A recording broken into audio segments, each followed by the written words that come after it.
a small hollow in North Carolina. There have been several Bigfoot sightings. Hunters may need to be on the lookout for something other than deer when they hit the woods this week.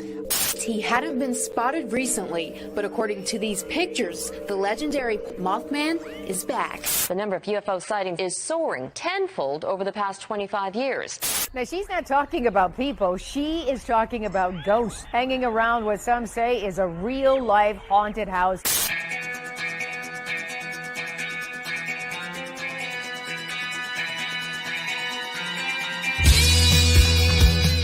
You're listening to Paratalkradio with Ted Wolf and Psychic Cindy on Paratalkradio.com, a member of the WLFE digital broadcast family.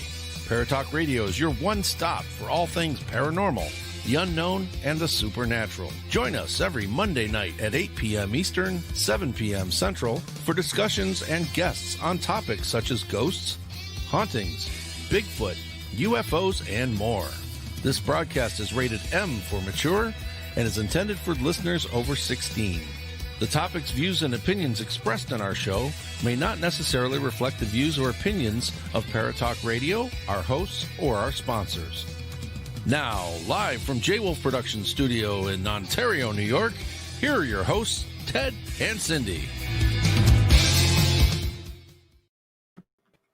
Hi, everybody. Oh my gosh, this is going to be a fun night. Yeah, I think so too. I kind of like last minute. I do want to apologize. Shane Pittman was supposed to be joining us, but his father's not doing well, and he really needed. Yeah, so prayers to him, please. Lots of love to Shane and his dad and his family. Yeah, Absolutely. So tonight we have decided that we are going to celebrate our 5-year anniversary tonight, since we don't have a guest tonight. We don't have one individual guest tonight. So Cindy kind of ruined the surprise. I think Teddy was wanting to surprise me a little bit. I was. And I was like, freaking psychics piss me off. But anyways. And I'm like, oh, we should have had our friends. We should have called in some of our friends to just pop in for our 5-year anniversary. And he's like, kind of already have that covered. And I'm like, took care of that. Yeah. Hello, Rob Carter. Thank you for joining us. That's from CarterNovels.com. Thank you for joining us here. CarterNovels.com. They got some great novels over there and stuff like that. So Jennifer says happy 5th year. Thank you so much. So why don't you go? Can you see these, or do you want me to pop them up for you? Nope, I got it. Hi, Steve Barry. Hi, Chanel. Hi, Michelle Millions. Hi, Barry. Martz, of course. Mm-hmm. Hi, WLFE DB Radio. Yep. Hi, Robert White. Hi, Alicia Spear. Yeah, she says happy 5-year. That's awesome. Thank you. We can always little Ted and Cindy. Steve Barry, you're so sweet. Mm-hmm. He is. Hi, Kristen Holmes. This is not my first time. Hello. This is not my first time. It's about time, Kristen. It's about time. Kristen. That cracks me up. Hi, Kristen. First time? That's what Robert says. It's my first, I think. Steve Barry says, Steve, come on now. That's not true. I actually miss talking with him. I used to talk to him like every other night or every night when we did our War Machines game and stuff, but I don't get to talk to him much anymore. So I'm kind of you haven't played kind of missing him. Time, huh? Yeah, I quit, and so did he, and without him there, it just wasn't worth it to me. So there you go, Steve. I hope that makes you feel better. Yeah. Hi, Jennifer Zgola. I hope I said that properly. Oh, Matthew, Miss Scarlet Overkill is watching as well. Oh, hello, Matthew. I don't see Matthew. Yeah. How are you doing, darling? Darling. Missed you too, big guy. That's what Steve just said to you. Yeah, that's awesome. Sweet. So sweet. So I kind of was rushing around trying to get things set for tonight because of having to do what we had to do to make tonight fun. Yeah. So it's gonna be fun. It's always fun. Oh, well, I figured for fun, I would kind of go through some guests that we've had here on the show. Oh, God. She's like, oh, shit. Oh, But yeah. So why don't we take a peek at that real quick? Are you ready? I'm ready. All right.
Do you Teddy, know? I love that so much. Do you know how long it would have taken me to get 5 years of guests listed on there? Man, I went through our past videos. I went through everything to try and get as many names on there. And I know I missed a lot, like Ernie and Dave. I missed I was just going to ask if Ernie and Dave was on the list. Ian Earl and Sheila from You had Stitches, but I didn't see. I didn't see Mungie wasn't on there. Yeah, come So on. it was just so hard to. I was doing this as like, oh my god, I have a half hour. Can I make this work? Yeah. I was busting as fast as I could to get this together. And Stitches, my boy, handsome fella. yeah. Oh my God, Steve says, did Ted bake magic brownies? Fun. And Chanel says, need more private time with you both. So Barry says, so if I calculate it out for Paratalk Radio, hey, that's one word, by the way. Paratalk Radio is one word. Wait, well, what's that? So if I calculate it out for Paratalk Radio, there should have been only 260 shows for 5 years, which that sounds right. Well, to be honest with you, some of them weren't Paratalk Radio. Some of them were actually WLFE because we were down in like Gettysburg for 3 or 4 years and did that. Didn't count. So there were a few that canceled. There was a few that we canceled. There was a few. So, but like Labor Day and Memorial Day, we don't usually do shows on that day because any holidays we usually don't. Yeah, so, holidays we usually don't. Yeah, so Common Core math, you got it, Steve Barry. So anyways, we actually for Spreaker, for our audio partner show, we have 200 shows, I think, or 199 shows, something like that. So is this our 200th? It's either 199th or 200, something like that. Yeah. So I won't know until later, but yeah, I believe it's that either 199 or 200, which is very cool. That's but amazing. With all the video shows that we've done and audio shows, I mean, it's just been. Yeah, because we were just audio for a long time. It wasn't until this year that we actually started pulling people up and could see them. Yeah. So I see that Ernie Atwell is watching. Hello, brother Ernie. From another mother. Yeah. So I mean, 5 years is a long time for a podcast. If any of you know that, I mean, I think it's 16 months or 18 months normally for a podcast, but we've been chugging along. We're doing it. We're doing it. And you're celebrating 3 years with me for 3 years next month. I know. It's amazing. Yeah. It was amazing. And we had Rebecca Bruno before that. Yeah. And Who so, was before Rebecca? actually, Rebecca was the first, to be But honest there with was, you. I remember seeing like one Well, way back. we had a couple other fill-ins Yeah. that you might have saw, like Yeah.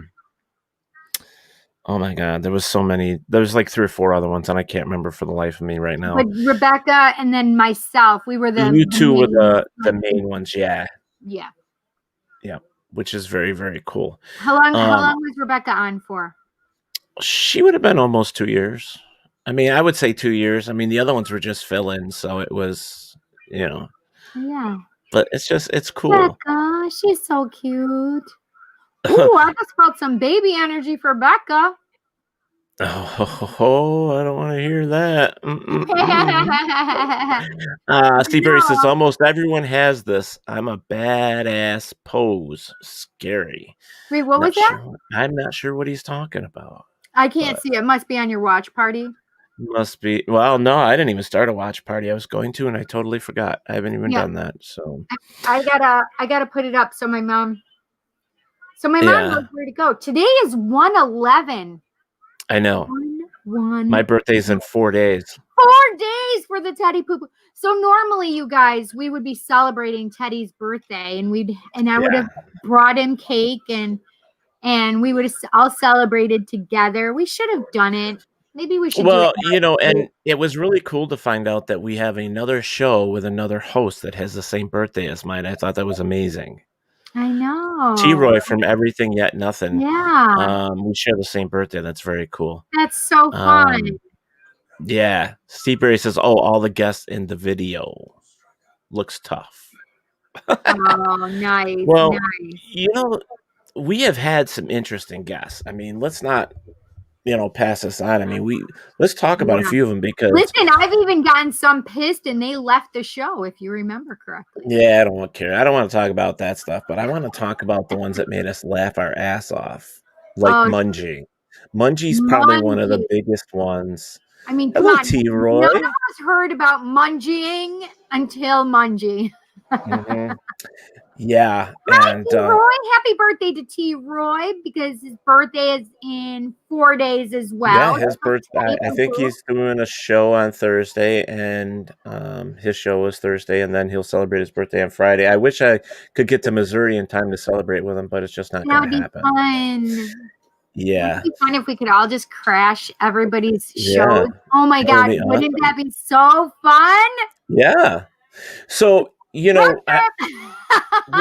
of the people that we kind of fell in love with when we were down to Equal attachment guy. Yeah. When we were down to Gettysburg Battlefield Bash one of the years, we actually met James Anito. And he was what was your first impression of James? He looked so young to me. Yeah. And he walked around and he had his like collar on and he just made us laugh so hard. He was so funny. I mean, but I thought the same thing. It's like he's a father or a priest or a minister, whatever you want to call him at that time.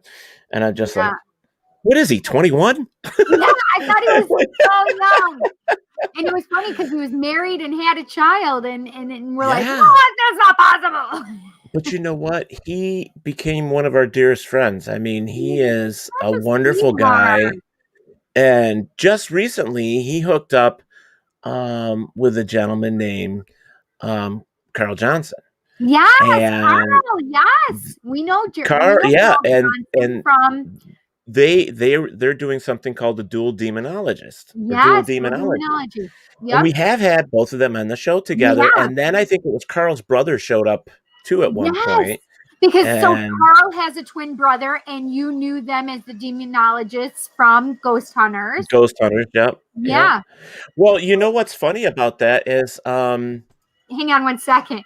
He's actually here joining us. There's Carl. Hi. Turn it down. Can you hear me though? Oh, yes, we got you loud. Great. We got you. I hope you guys. I had to do some adjustment with the microphone. Well, let me take advantage of the mirror here.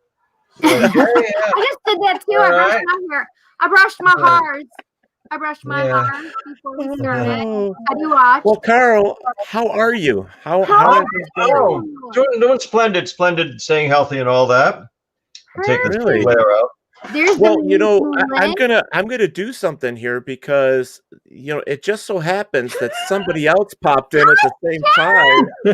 So Mr. Jack Kenna. Hey! Wait, so that is so weird. You want to know why? Why is I that looked weird? at Carl.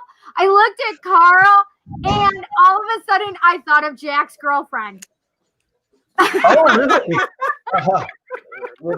I can see it. Yeah. I'm like, why am I thinking about her? You thought of Jack or Jack's I don't girlfriend? know. Yeah. Explain that one to me, Carl. That's okay. We all think of Jack's girlfriend. We all Hey, do. I think of her every day. Every Thank goodness you do. Where is she? That cute little thing. She's actually in the other room doing her other streaming stuff. Let me turn off the lights here, yes, see if I can get a better. Yeah, her other, Okay, Carl. She has her own. her other gaming streaming stuff that she does. Yes. There you go. And I don't have Carl's problem with hair, by the way. It's Oh, I to don't fix either. my That's hair. why I'm wearing a hat. You need to tell everybody. Can you promote her a little bit? Tell everybody her name and where they can find her for her gaming streaming. Oh, well, Carly Hall, but her streamer name is what the heck's her streamer name again? I don't follow. Well, I do follow her, but I don't remember. It's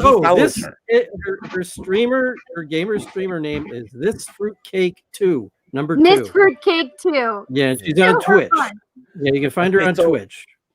So before we go too much farther, let's look into the chat room here because we've got some comments coming in because people didn't expect this to happen tonight, and that's why we planned it this way. When we found out that Shane couldn't be here because of his dad, I reached out to everybody. I said, "Hey, we're having a party tonight, so that's right, we're partying."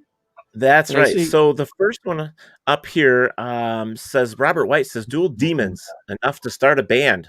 So that one is so there you go, Carl. He started a band called Dual Demons. Dueling Demons. There you go. Dueling Demons. That's hysterical. Yeah. Barry Martz. Goes, what the hell's going on? I love it because Barry Martz is like, hello, Carl L. Johnson. Hello there. Well, some people know. And, yeah, Jamie Gamber is in there. Jamie. Yeah, I love it. Nick's like, what the hell's going on? Well, you know what? You're late to the party. We're celebrating 5 years, so we reached out to all of our friends that we have had on the show. Not all of them. I'm sure you didn't do everybody. Well, I did as many as I could, to be honest with you. I hope that we have some other friends coming. Carl's got paranormal activity going on in the background over there, I think. Yeah, that's very busy. I'm trying to looking behind him, like somebody's behind him over there. Either that or he's just being stalked, one or the other. Well, if I look like I'm in Control Central with all these file cabinets and shelves, that's because I am. I am at the headquarters of Johnston Historical Society in Johnston, Rhode Island. Wow. And that is presided over by President Elise Gianmarco Carlson, who cannot be with us tonight. Yeah. That's amazing. Yeah. I was wondering what all the file cabinets were. Yes, well, I can't really block them out with my head. My head isn't that big. No. These are in. Let's see. The one over there. There are folders, and that one's locked. There are folders with documents and letters and deeds from the 1750s. Okay, Carl. Earlier. Can we talk about where you are right now? I'm picking up stuff. Is that okay if I just start talking? Yes, please. I mean, yeah. What? Do you guys have paranormal activity that happens there? I keep picking up something over your.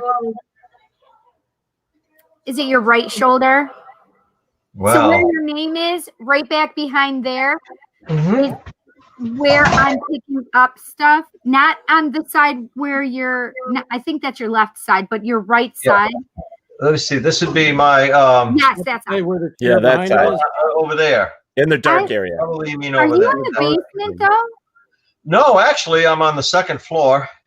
Okay, so I'm gonna say this. It's funny because I kept wanting to go to the basement, But I kept hearing, like, if I'm in the basement, I keep hearing, like, walking above my head, though. Mm-hmm. Do you understand that? Do you want to go on, or do you want me to comment now? Just say yes or no. Yes. I also am hearing knocking. Mm-hmm. Well, let's see. You are surprising me. I Let's put it that actually way. am hearing a gentleman talking to me. Really? He's Yeah, actually his name's Carl Johnson. no, be quiet. Carl Johnson here. I actually have so It's a secret knock to get into the right. club. The Historical Society. So he's talking to me, but he's making me feel like he's known in the area or something, and he feels quite old to me. Like he feels old, like with the land. Does that make sense? Yes.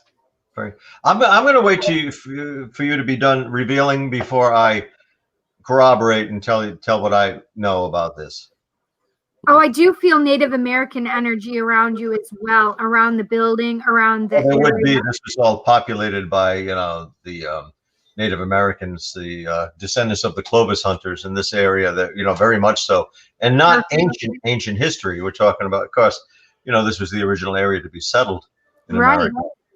So we're talking about King Philip's War, that big conflict that went on in 1670 and 1671. Wait, has somebody made an offering to the land for the Native American Indians? Because not that I know of. I'll say that. I'll say what I'm not familiar with. I mean, things like that do happen, but I have Native Americans that are very happy right now. Like they feel peacefulness. Which is strange because I wouldn't ever think that, right? Yeah. Of course, what you're revealing is not predicated on what I know necessarily. That could well be, that happiness and happy occasion transpired here. This land, well, as it was given from the Native Americans, there wasn't a lot of contention nor bloodshed here in this region. I'm in Johnston, Rhode Island, which is kind of the center of Rhode Island, a little north center of Rhode Island, the town of Johnston. Okay, yeah. I keep seeing a blue sky. Like they keep showing me like puffy white cloud sky kind of thing. And I don't know why. So it wouldn't surprise me if maybe if this gentleman had some kind of something to do with agriculture or something to do with the outdoors or something. For some reason, he keeps showing me these big blue skies. I feel like we're on To Tell the Truth or What's My Line, because I can corroborate several things you've said. I can hook that up. And I so wish my dear friend Elise was here. She's also the director of Panorama Paranormal. It's the two of us. Oh, yeah. And there's a reason, well, besides family obligations, there's a reason Elise can't be with us. She was probably wouldn't want me to say this or make a big deal of it, but she was injured today. She's a cemetery conservator. That means she will examine cemeteries, come across them, and get a team together and restore them. Beautiful. And yes, she is, as a matter of fact. And she has such a talent for research and uncovering old documents and all that. Just when other people give up, she finds it.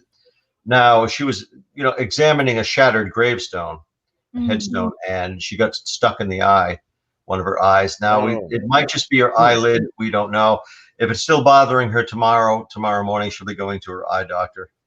So see how I'll send her some healing energy. Please do. She could use that. I definitely I'll be specific about it. Yes, her right eye, upper, like right around the lid. So we hope it's just the lid. Yeah. I'm concerned about. Otherwise, she'd be rattling off information here. So I do pick up a father figure as well around you in this, like where you are as well. So I don't know if it's this. I don't feel like it's the same guy. He feels much too new for me. So he feels like a father figure. It must be somebody that works there. Well, this is interesting. I mean, I do get more than my 10 to 15 minutes, don't I, please? Because I need to elucidate on this. Well, the way this is working is you guys are here with us, and then when more show up, we'll just we'll go as far as we And can they for the 2 hours. they bump us out. Yeah. Yeah, so Well, we're good, you know. That can me and you guys. I'll tell you, this building is newer. This is the headquarters. We call it the barn because it's built like a barn. Parts of it are 21 years old this year. Other parts are 15 years old. But adjacent on the same property, you could easily kick a soccer ball to it.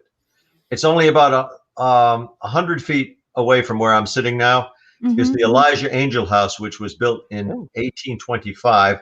And the Johnston Historical Society owns that building. In fact, that used to be their headquarters. They have a tenant there, but that's upstairs. That could explain the footsteps. Downstairs is open for tours. It's in fact, that building substituted for the Conjuring House in a Travel Channel special because contractually they couldn't film the interior of the Conjuring House, in Harrisville, Rhode Island, because another show was going on concurrently. Ghost Adventures, we can say Ghost Adventures, can't we? Yeah.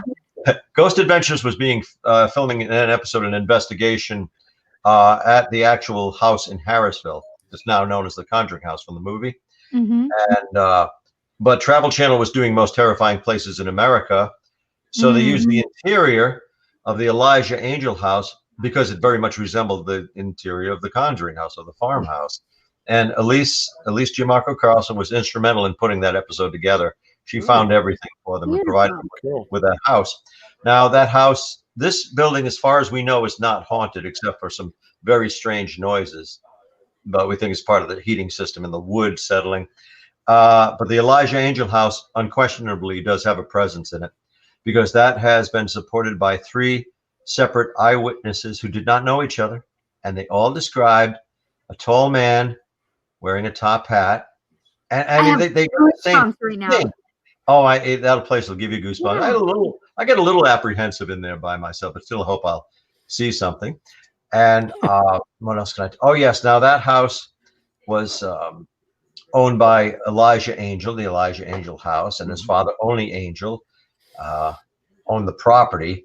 And Elijah had the house built, and he did work outside. He was a stone cutter.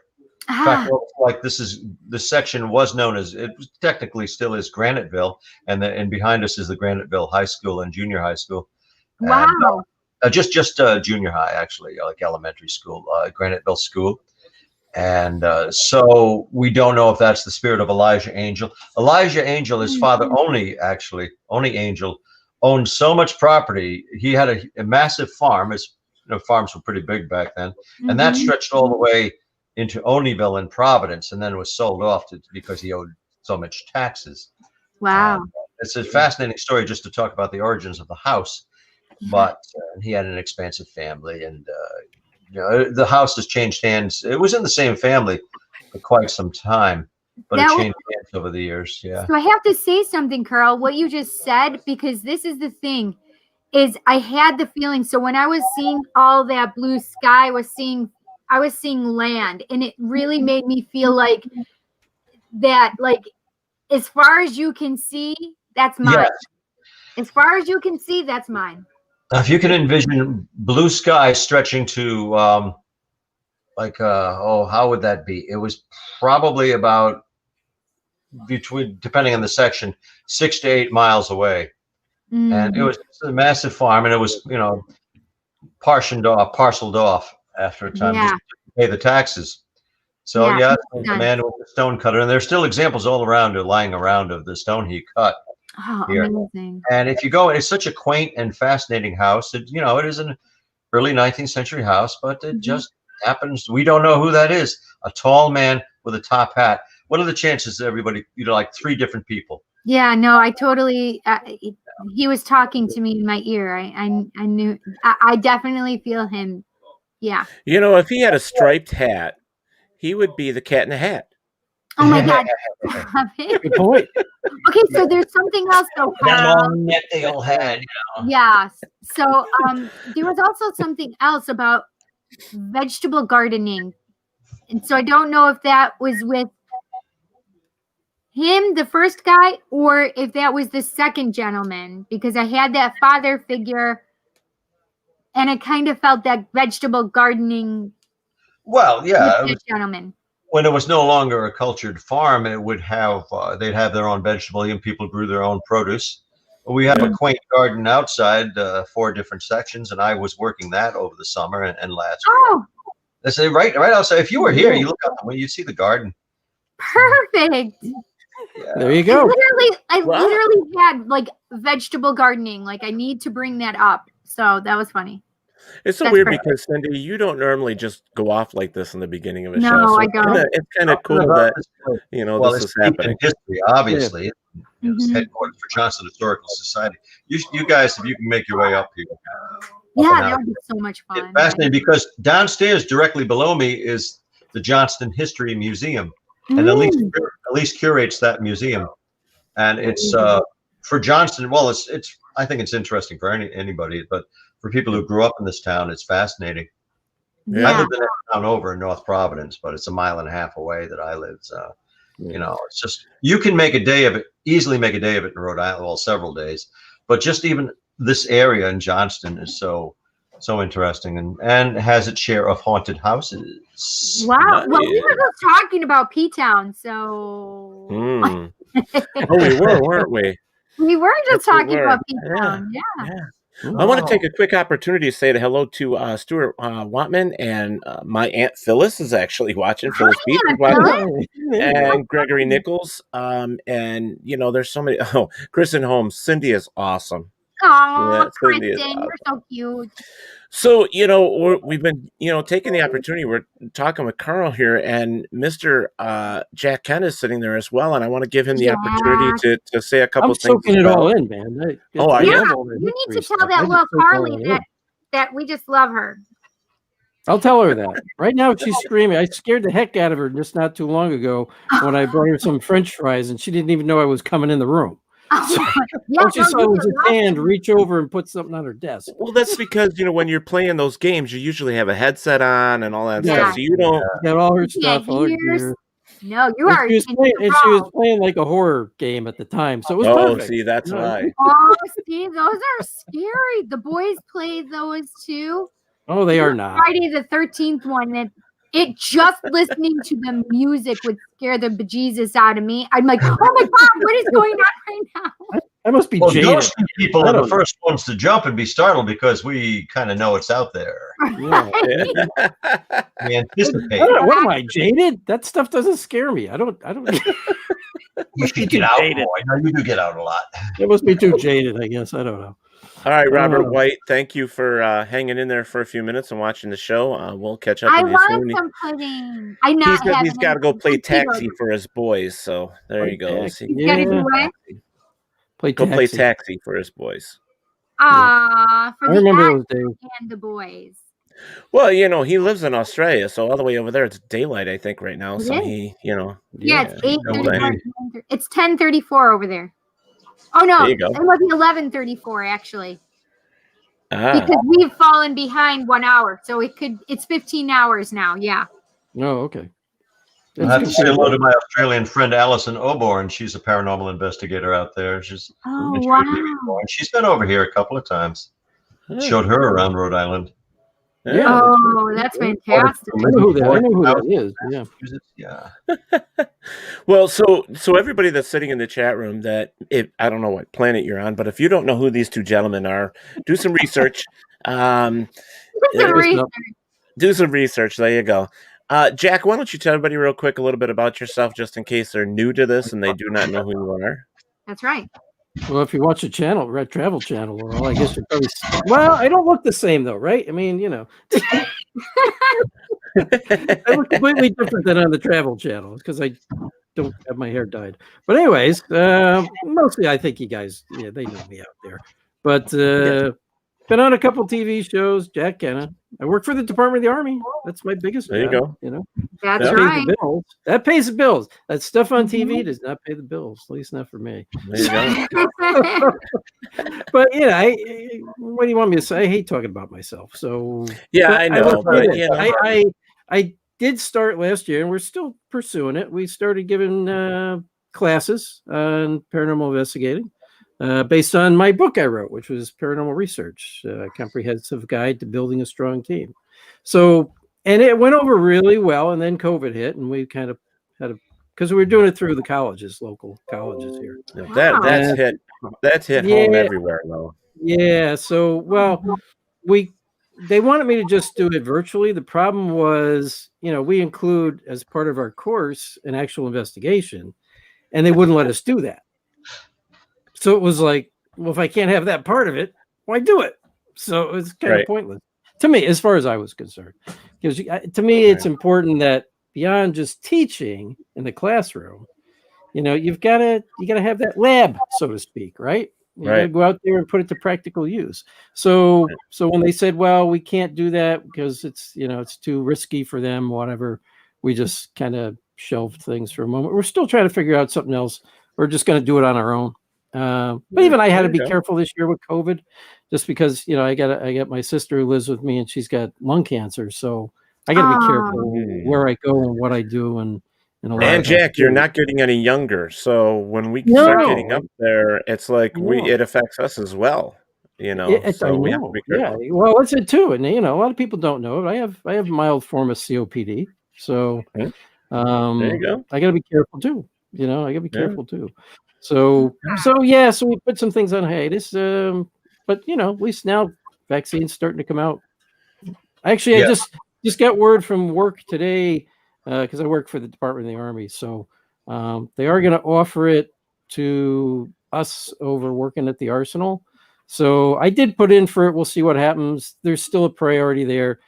I still work from home right now, but there is some people who are working in the Arsenal, the guys who are the machinists, so they get first priority and stuff like that. So Kristen Holmes is saying that she's 107 years old. Girl, is that dog years? I mean, I have no idea what you're talking about, girl.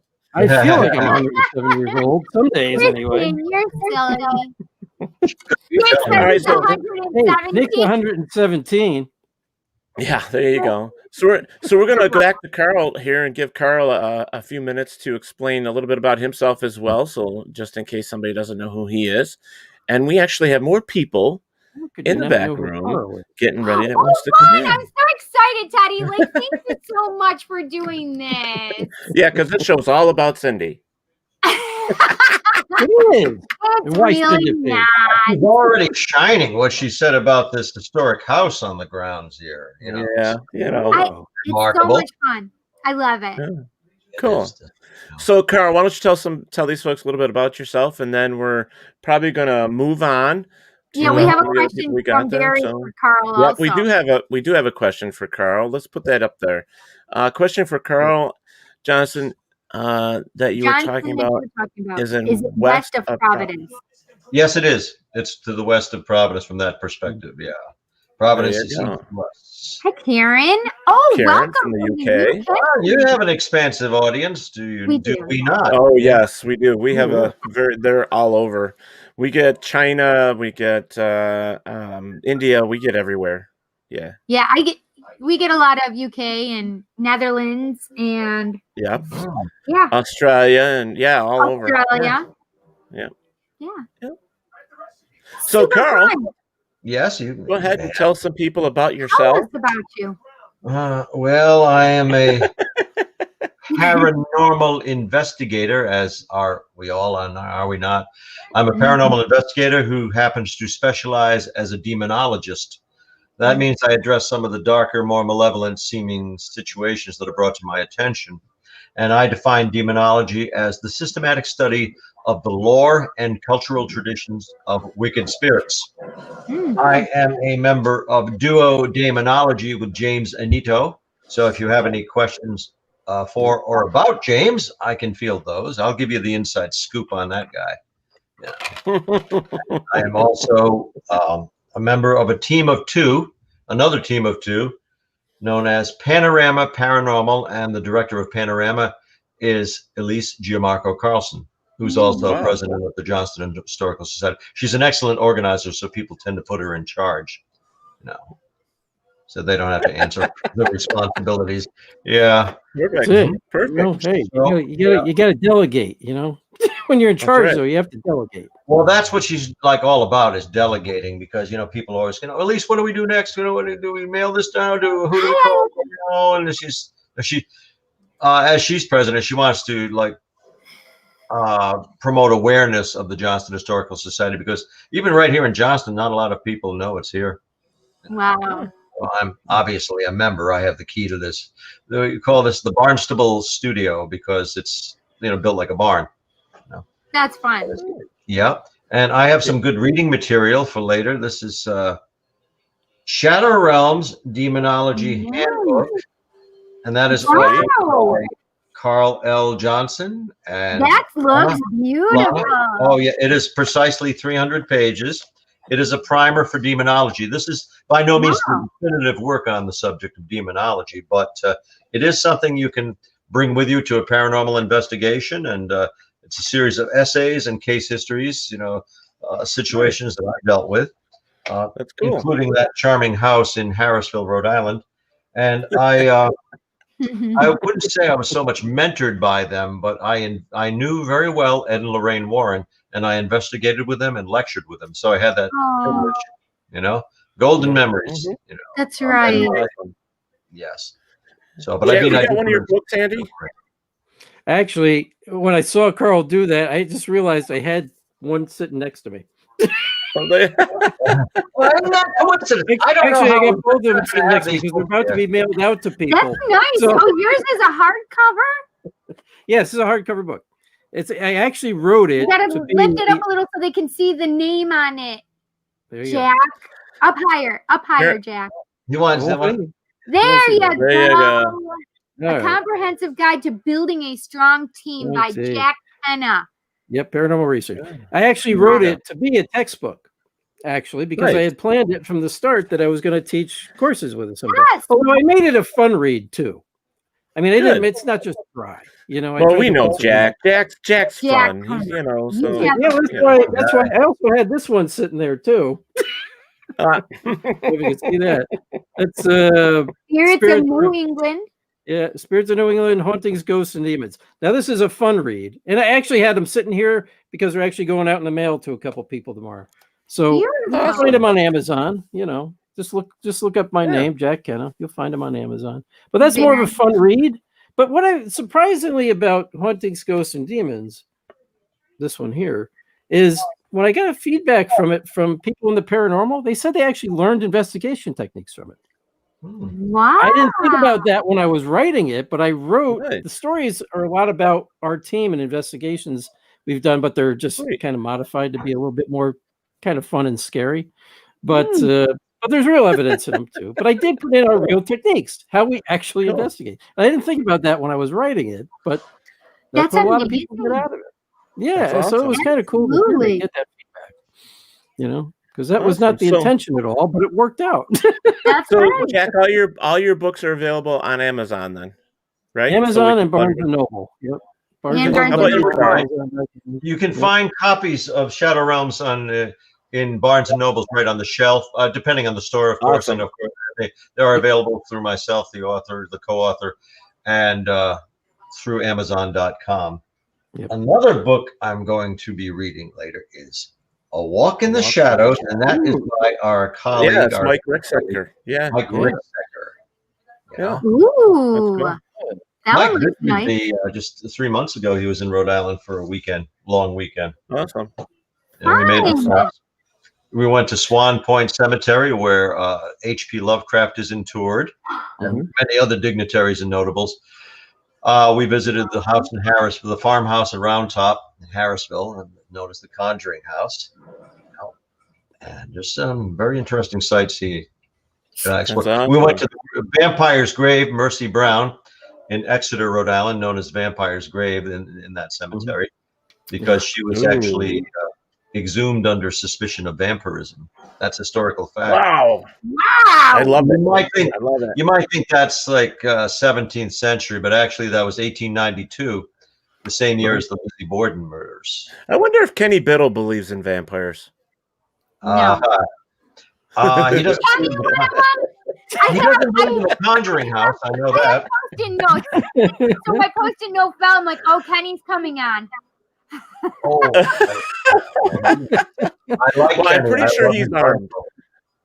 Yeah, because Kenny exposed a lot of the myths. Actually, Elise Carlson has she's made a study of exposing the myths perpetrated about the Conjuring house.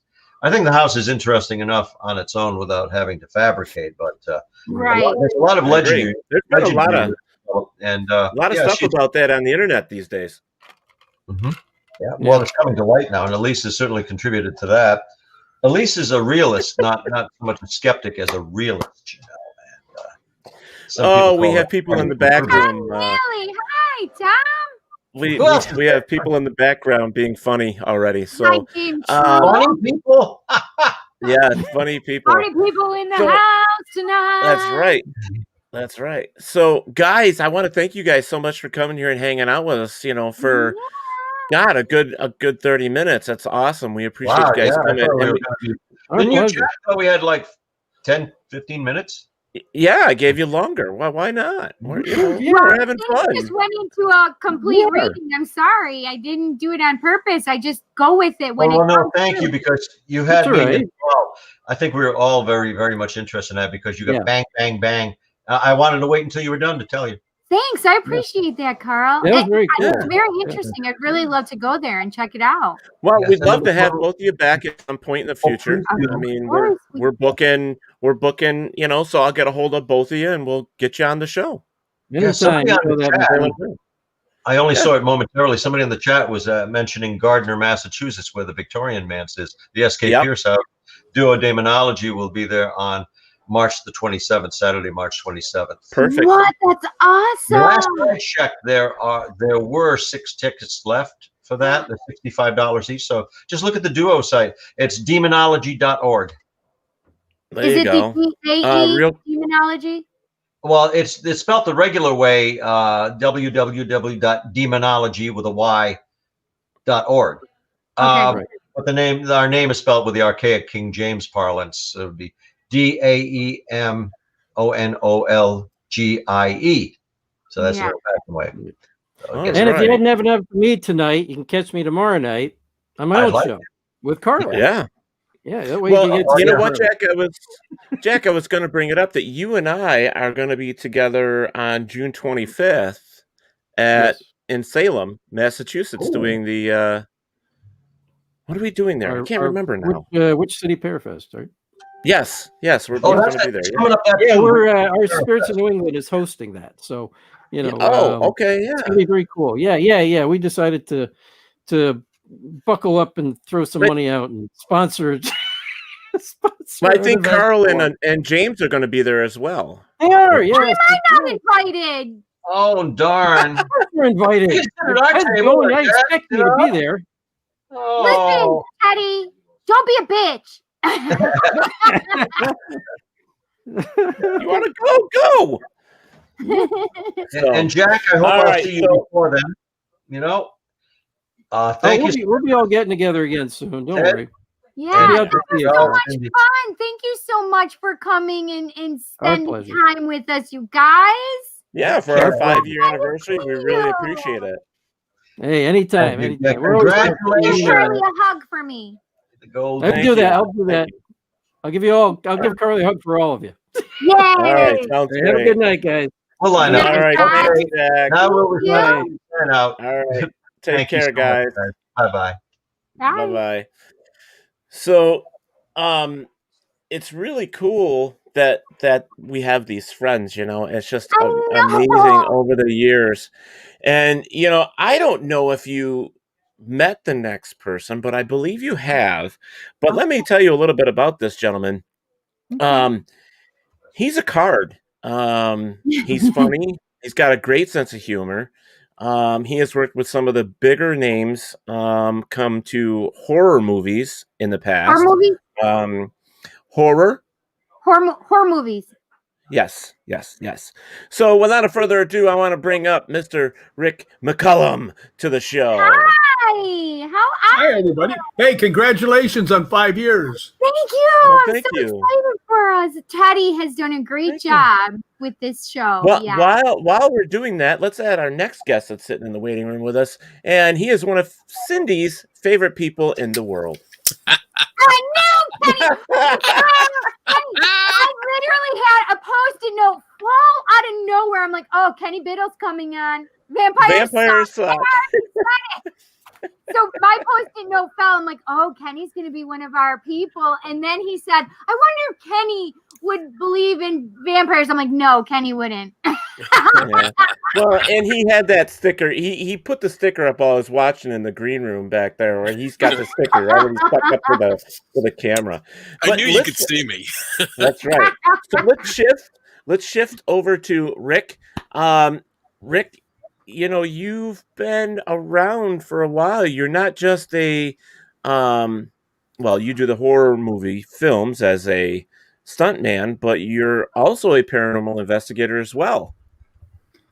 Yeah, you could say that. I've been doing it now for 54 years. So, I know, that's a long time. That just means I haven't died yet. So that's, And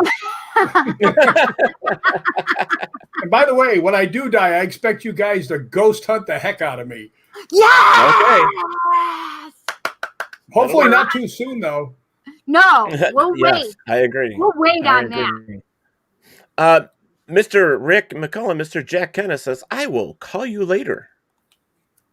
Oh, God, no. What did I do to deserve anything like that? Did you guys ever watch Seinfeld? Yes. Yeah, Ken and I have a little same kind of deal. Whenever he walks up and I'm standing there, I just look at him and go, Kenna. Just like he used to do to Newman. Kenna. Yes. Yes. Actually, I've ghost hunted several times with Jack, and we've had some pretty good stuff happen. So cool. Now, how does that work? Considering you're at the other end of the world here, you're like in western part of the United States, and Jack's on the eastern part. So that's kind of cool, Yeah. Well, we had been in New York. I was a guest at the Buffalo Central Terminal, and he and I ghost hunted through there. Oh, I've always wanted to go there. I want to go there. At Scarefest, and the distillery in Tennessee. So we've done several. Awesome. That's amazing. So tell us. Now some you of had worked. Yeah, I was just going to say, Cindy. He's worked with some of the really cool names when it comes to horror movies. Cindy, horror movies. So yeah, I mean, one of his best friends is Jason. Kane Hodder, and it's now you actually, your team is called the Hollywood Ghost Hunters, right? Am I correct on that? That's it. Yeah. The other guy that ghost hunts with us most of the time is R.A. Mihailoff, who played Leatherface. Yes, I was. Yes, right. I think I'm pretty certain that we did an interview when I've been on the show with Rick. Yeah, I wasn't sure. Yeah, but it was just audio. We didn't have the video stuff yet. Well, have you seen this? Right. Audio's better.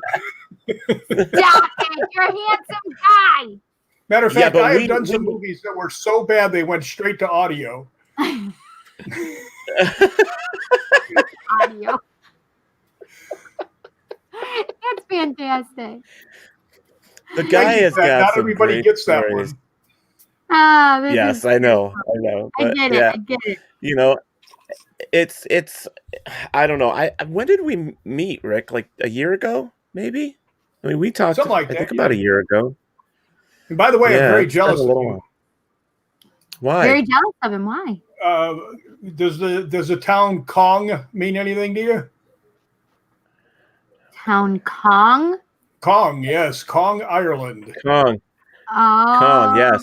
Yes, it does. Yes, that's what. The Quiet Man is my favorite movie, so I'm very jealous of you, Ted. Ah. Thank you. When is that supposed to be, Teddy? It's this year. Are you still? It was supposed to be this year. It was supposed to be in June, but unfortunately, it got moved because of this COVID thing. Yeah. Yeah, mine's supposed to be in July, and I don't know what's going to happen there either. Yeah. Yours is Scotland, right? Oh yeah, see my hat. Oh yes, yeah, I got you. Scotland on there. That's actually my family tartan there. That's amazing. So that's pretty cool. Yeah. You want to know something funny? Everybody asks me, they say, what's it like ghost hunting with Jason and Leatherface?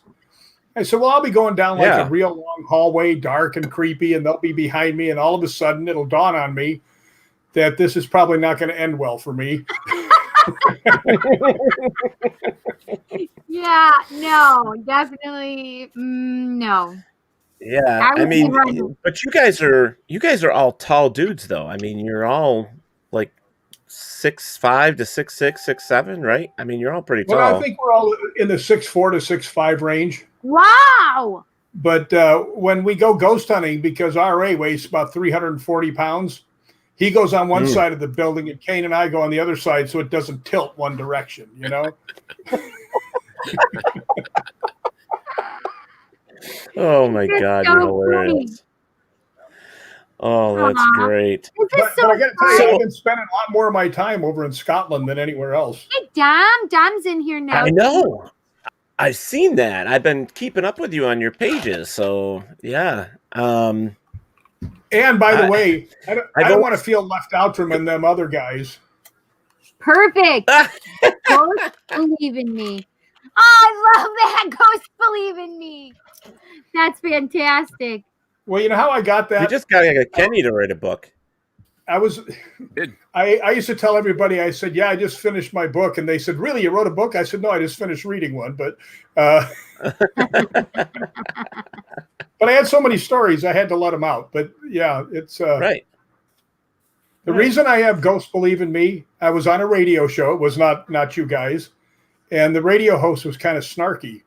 And he says to me, he goes, do you really believe in ghosts? And I went, no. And he goes, no. I said, no, ghosts believe in me. And after that, everybody always said, yeah, ghosts believe in you. So that's why I named it that. That's awesome. Well, now, Rick, have you met Kenny before? I have not. Skeptical Kenny. Hi, Mr. Kenny Biddle. Mr. Rick. Mr. Rick, you make me sound like a hairdresser. That's awesome. That's awesome. I don't think Kenny needs a hairdresser, though. His hair is always so perfect. Do you notice that? His hair is always. I'm getting to the age now where I shampoo with super glue.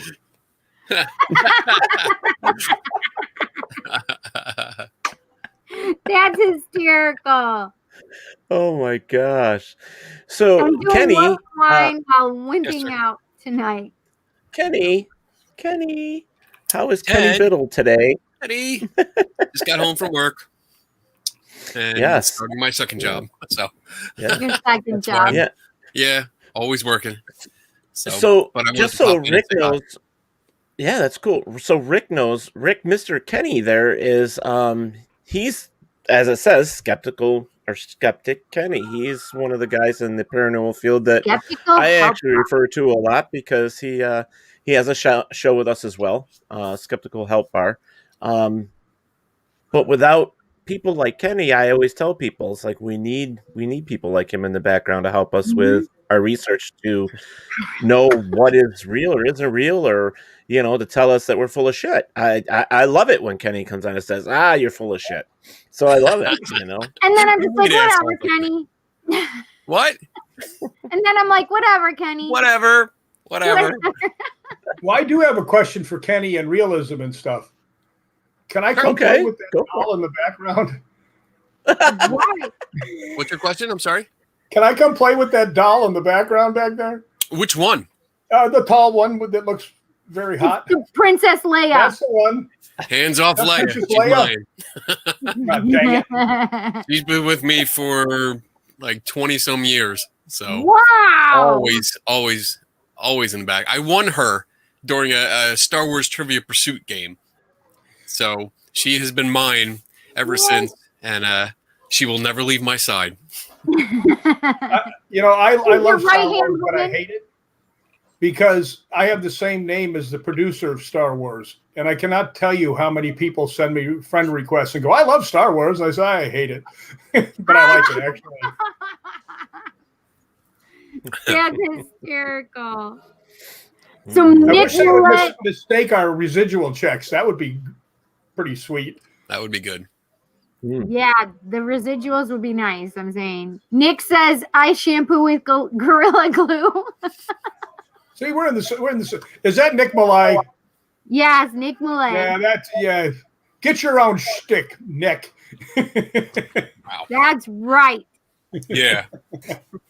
True love, Kristen says. Kenny. You're Leia. Is it the longest relationship you've had in your life? Me? Yeah, with Leia. No, I'm doing pretty good. Let's see. Yeah, my marriage has been a little bit longer than that. Oh, perfect. A little bit longer. Yeah. I can't believe you've been married for more. What, you said you've had that for 26 years? You've been married for 20 longer? years. I've been 20 20 years I've had this. Wow. Yeah. That's a lot, though.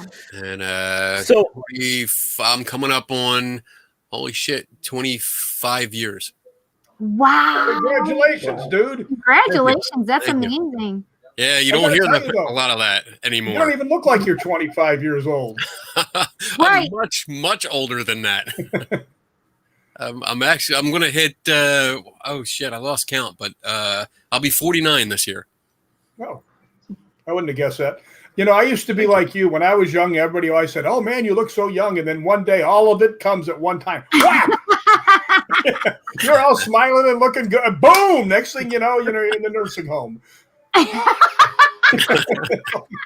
Or they're trying to drag you there. I only look good because I have a whole bunch of filters on the camera, so they Oh, they look like I'm young. Johnny. Wow. I'm going to hit my big 5-0 in April. Woo! Dang. Wow. Yeah. And I've been ghost hunting for 4 more years than you've been alive. Wow. See? Yes.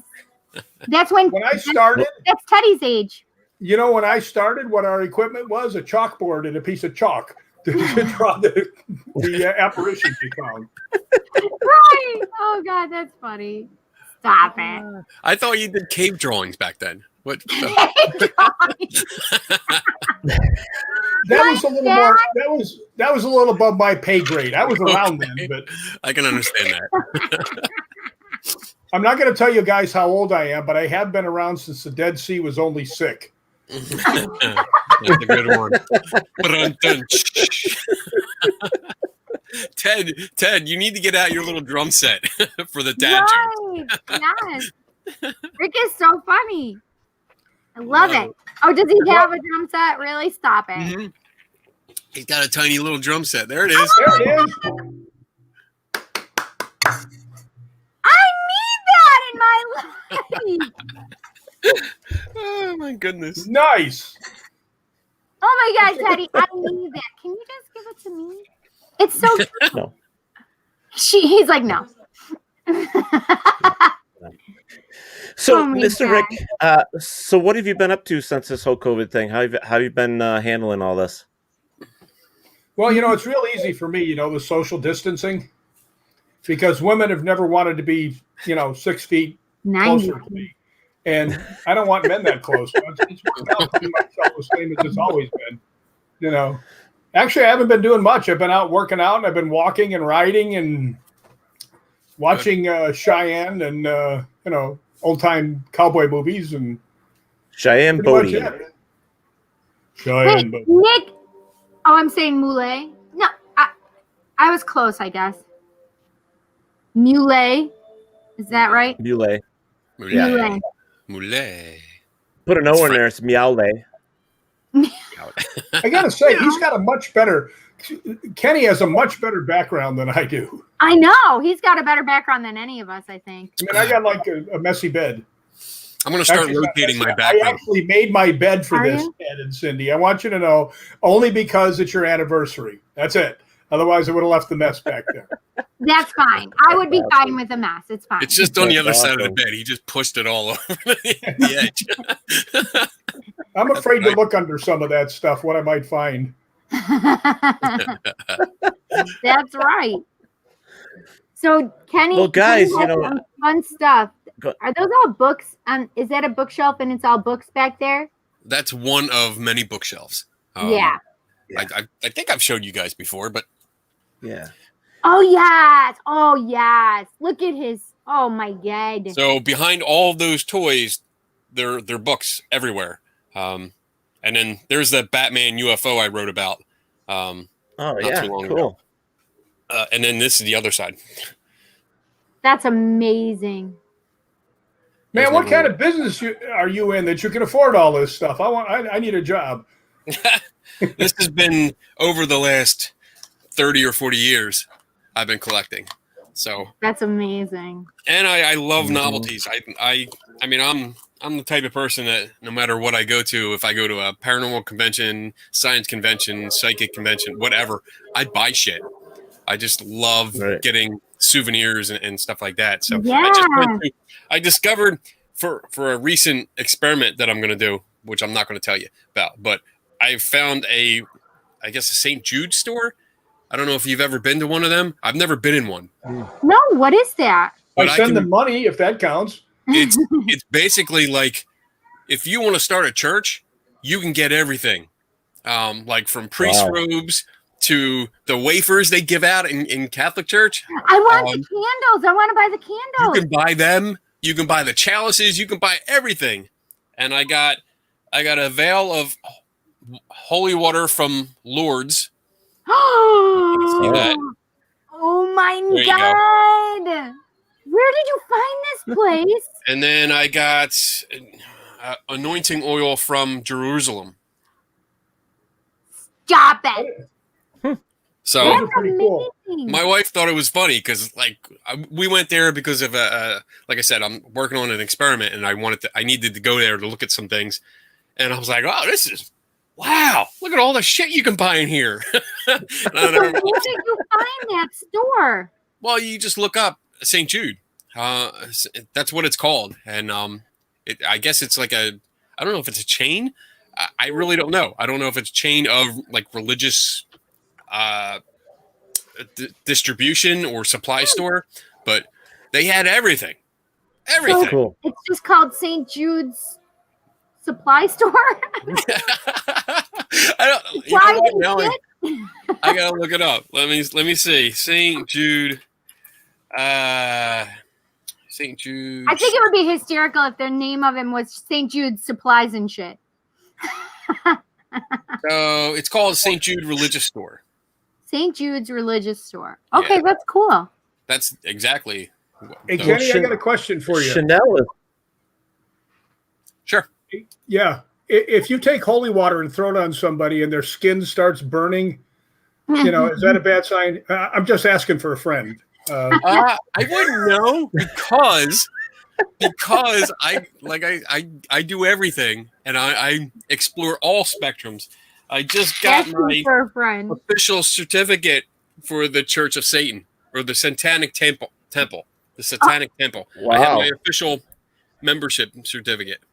Okay. They have cool ass ID cards too. I mean, that's the reason I bought it. Wow. But I got that go with all my ordinations because I have like 5 different ordinations from different churches. So you're ordained in the Church of Satan.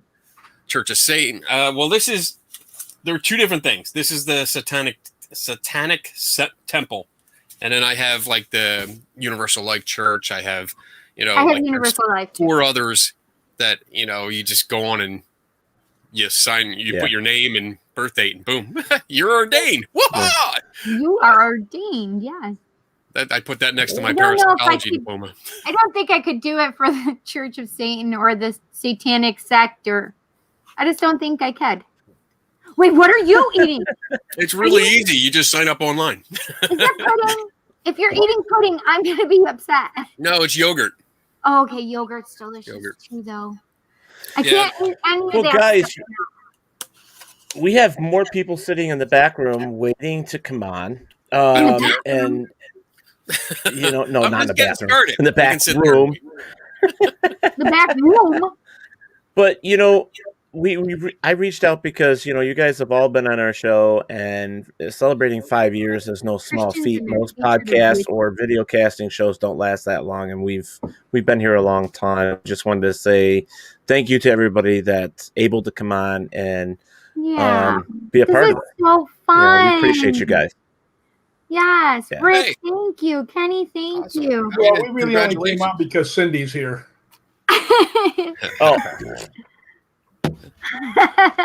That's I right. get nothing. I get nothing. No little signs, nothing. Just That's okay. You're You can't lucky. get within 6 There feet you of go. me. It's an ongoing thing with Kenny and I. It's the Post-it wars. Right. yeah, pretty I much. usually have my third eye. Yes, he does. He probably threw it out. He No, may I have. didn't. It's somewhere here in my mess of other Post-it notes. Your between all the menagerie. shows. Yes. There you go. Ah, thanks, buddy. All right, guys. Well, All right. we're just thank gonna you so pop off much here for and go. Yeah, Our 5-year we celebration. do appreciate it. Yeah, good Well, job. thanks for having 5 us. years. At least me. I don't know how Kenny feels about it. I don't know. Ted keeps calling me and says, "Get on the fucking show." Whatever. How long? How long has it been, Kenny? How long has what been? Since I asked you to come on the show today. That's it. Oh, It's it been a was while. today. You're like, "Can you come on if you want to come on and celebrate?" I'm like, "Celebrate what?" Us. I'm so clueless when I'm not on one of these shows. I'm totally clueless. Him and I. Yeah. Yeah, I congratulations shouldn't have on put putting that- up with each other. Oh yeah. I love Teddy Poo Poo. Yeah. I shouldn't have put that damn Oh, green God, screen. Ted, I'm up, never but I going to be see able to what's look at slowing you me the same down. now. Well, because she calls Every me time poo I'm going to poo. look at him, I'm going to think of Teddy Poo Poo. I do. I call him Poo Poo. And then he calls me Cindy Poo Poo since I started it. Yeah. Teddy Poo Poo. Hi, guys. That's I enough know you got said. other people All waiting. right, guys. Thank you so much. Thank you, Nice Rick. meeting you, Thank Kenny. for stopping in. Nice We meeting appreciate you, it. Rick. Good meeting you. Hi, guys. See ya. Teddy Poo Poo. Bye. See you later. Bye. All right. Oh, thanks, Kenny, for coming. This is the This time has to been run. Cindy's craving her Run. pudding. Mick Mule. Oh, Mule. This has been Mick Mule. this has been fun so far. It has been so much fun. So I just want to catch up on these really quick. Pudding attack. Mhm. Oh, Steve Berry said, how does Cindy feel about Christians and their hatred of witches? Well, we'll come back to that. Let's come back to that because I Okay. want to play a quick commercial.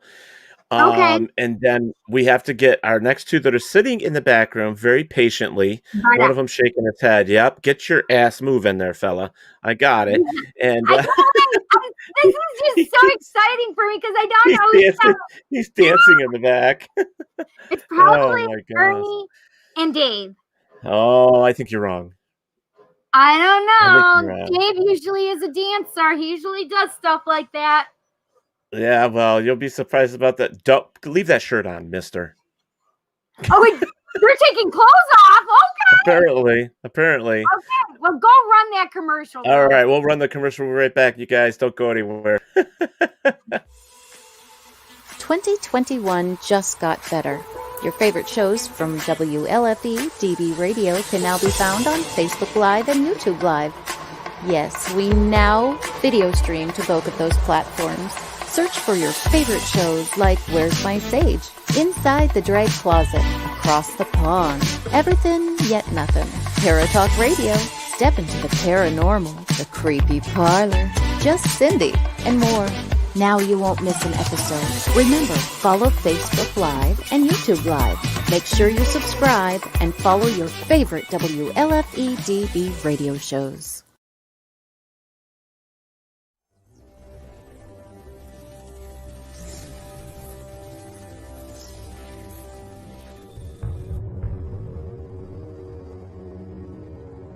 This award-winning thriller has it all. Murder, political intrigue, mob revenge, and a bit of romance. Not to mention strong female and male characters with a storyline that could be tomorrow's headline news. Now for a quick peek into our story. To help solving a nationwide plot involving the assassination of several U.S. senators, the O'Rourke team is called in. To complicate matters, they now have to work against the clock to rescue one of their own. You see, the mob didn't take too kindly to the O'Rourke team's involvement last spring. It seems to have led to the indictment of their boss. Will they succeed?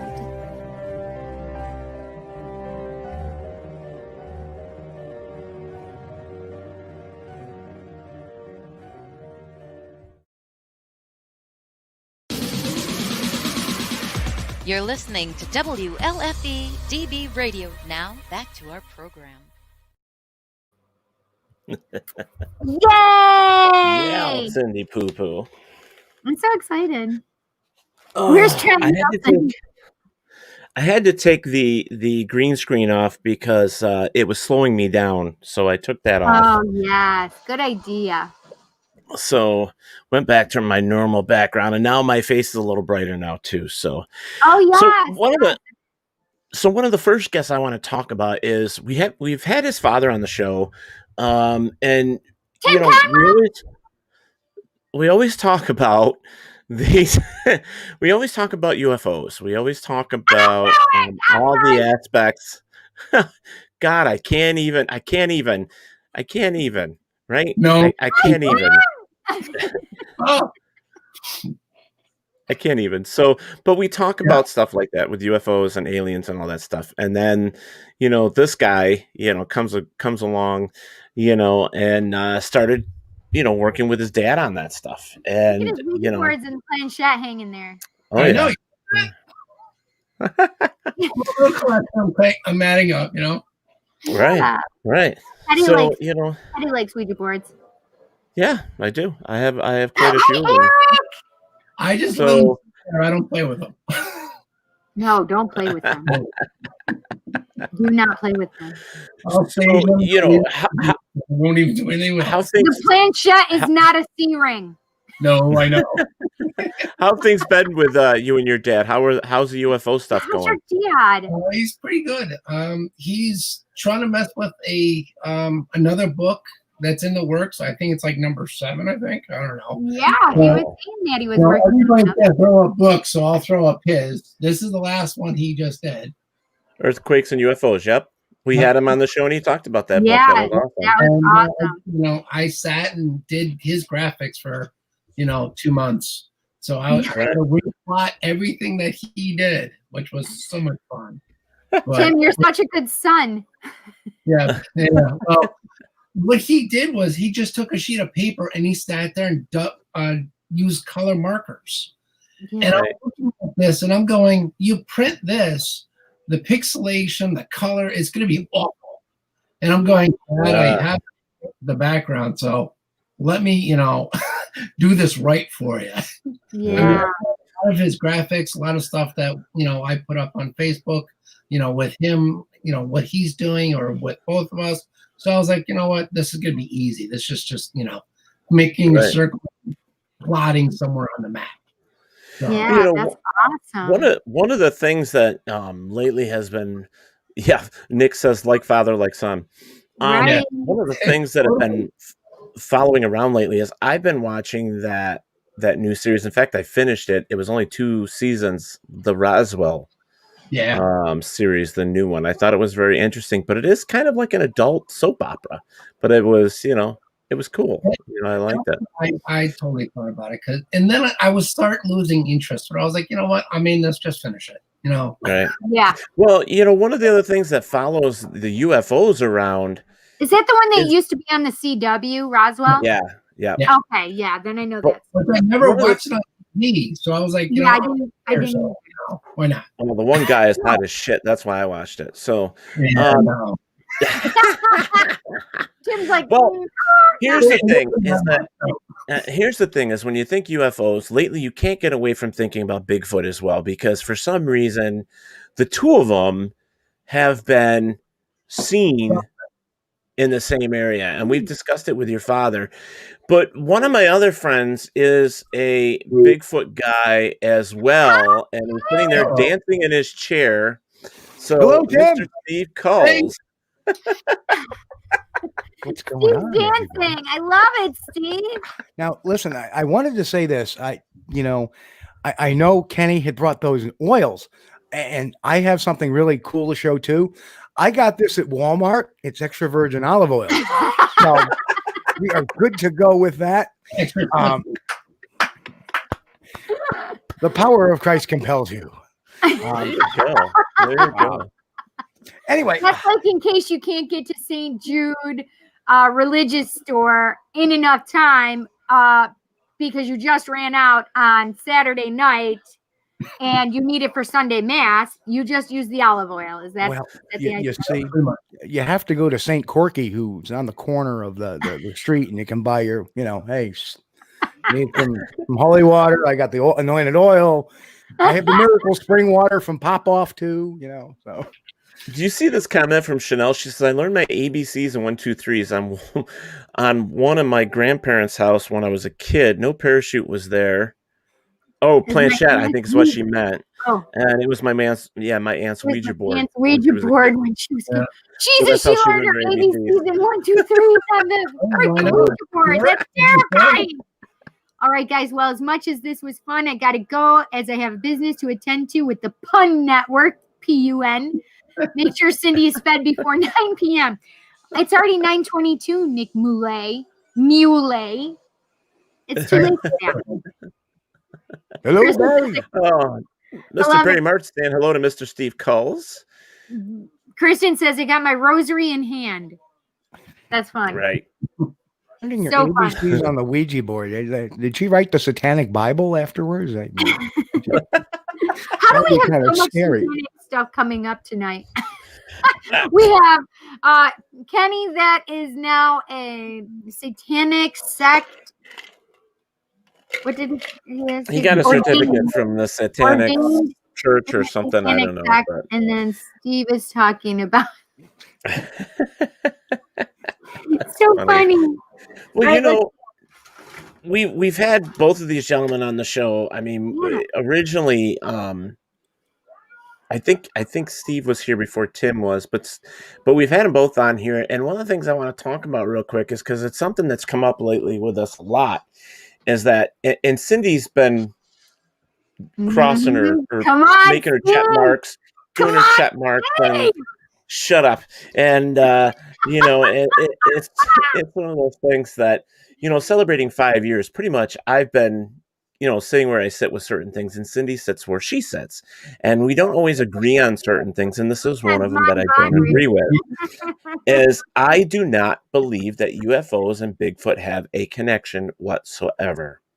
They do. But lately, we've had guests on the show that said that they are interdimensional and they're directly connected to UFOs.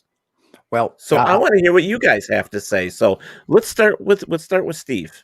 Okay, so let's give it the litmus test. If you think Bigfoot is an alien that's put here, do we send astronauts to the moon or even to Mars in the future naked? No, we don't. Fun. We don't because the bacterium on this planet will probably kill them very quickly. Yeah. So what I believe is that we know UFOs study us.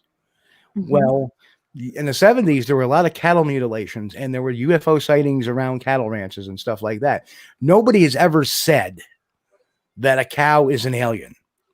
But if it is, we've been drinking their milk all these years. Just remember. True. But that would make so much sense though, because Shiva is a blue one from a different. Who? Shiva. Shiva is a Hindu god, and cows are integral in India. They're holy, and Shiva is one of the gods, and it's his counterpart that really loves the cow. Well, I don't know. Driver on a UFO, Kristen, that is hysterical. At least once a week, I go to McDonald's and have a big Shiva on a bun with special sauce, 2 all beef patties, special sauce. I call it the Shiva special. So, Lakshmi, I believe, is who it is that has the cow. But yeah, I think that they're just studying a Sasquatch just as much as they're studying everything else on this planet. I've seen a couple of them, and there was nothing anything special other than another primate. Their behavior is primate-like. Their actions are primate-like. If you look at a lot of reports, it's showing typical primate behavior, the walk-off behavior in areas that they're surprised. They just kind of the aggressiveness in areas that we believe that maybe their territories, and some different behavior depending on what they're doing. Like if they have young around, they get a little sketchy. So nothing, and that's the other big thing too, is if they are, why would they be taking young to this? And there's been a lot of juveniles. I've actually seen a 5.5 foot juvenile. There is to me, there's no instance. Now, I agree that, hey, maybe somebody does see one coming off a UFO. They're being studied. Remember the Travis Walton story where they actually saw him lifted by a beam. Nobody's saying Travis Walton's an alien. So, you got to kind of take it for what it's worth. There's no concrete proof or evidence that says a Bigfoot is an alien. In fact, there's a lot of evidence against that. I don't necessarily think that's about all of it. I think alien. I just say that they're interdimensional, which means that they have the possibility to be in two places and be able to travel.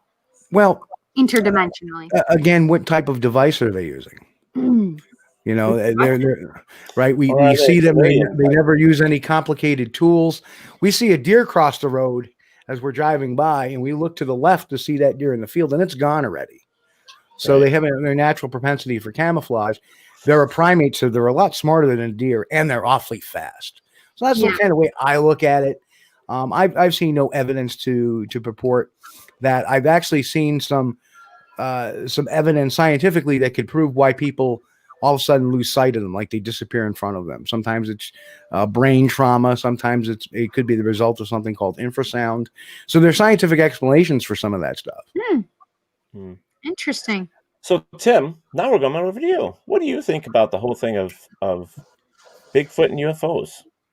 It's the same thing all up in the air. I mean, even with the paranormal stuff, there's stuff there, but okay, we catch a sound, we catch this, it might disappear, it might, flash, before our eyes. I don't know. Like the UFOs that I've seen, the one that I've seen, I mean, it meshed right to the sky and disappeared. So it was really odd, but I know it was still there because I saw what's there, but we just don't know. There's no. Well, that's like the paranormal, though. I mean, there's no real proof that anything that we talk about every single day on these shows exists or is real. There's absolutely no proof. This is all pure speculation. It's our hypotheses. It's eyewitness accounts. It's the random footprints. It's the random. You know what I mean? So whether you're talking ghosts in the paranormal, or Bigfoot in cryptozoology, or UFOs, and just we're talking about a field that is still so young, too, on top of it all. Yeah. Yep. And it's harder too. It's like with the UFO stuff. I mean, with my father just doing that map that he created to do the research. And then that was incredible. Then we actually found someone that actually had a Bigfoot sighting map started. So we just intertwining them. And there's, some of it's slowly matching up, some of them's not. But they're all different spots. So again, but there's more UFOs and Bigfoot sightings that are people actually saying. Right. So, I don't know. And here's another point to make, and I know when you're in the forest, of course, you're more apt to see a UFO because it's darker. You don't have that light pollution that you do sometimes in the city if one is far out. So you're apt to see. Yeah, that's true. That's absolutely true. And there's so many other things, though. I mean, going back to what we talk about here on Paratalk Radio, Steve is also working with the demonology side. With I don't know how to exactly say this, but within demonology, where exorcisms and stuff like that as well. Now, I saw a report. I think it was probably 2 or 3 years ago. I'll have to dig it up. I don't remember it all, but I remember that little snippets of the article was that people being possessed was actually caused by aliens. It was one of those things where they were disconnected unintentionally from an alien. And for some reason, they still carried through and had all this stuff inside them.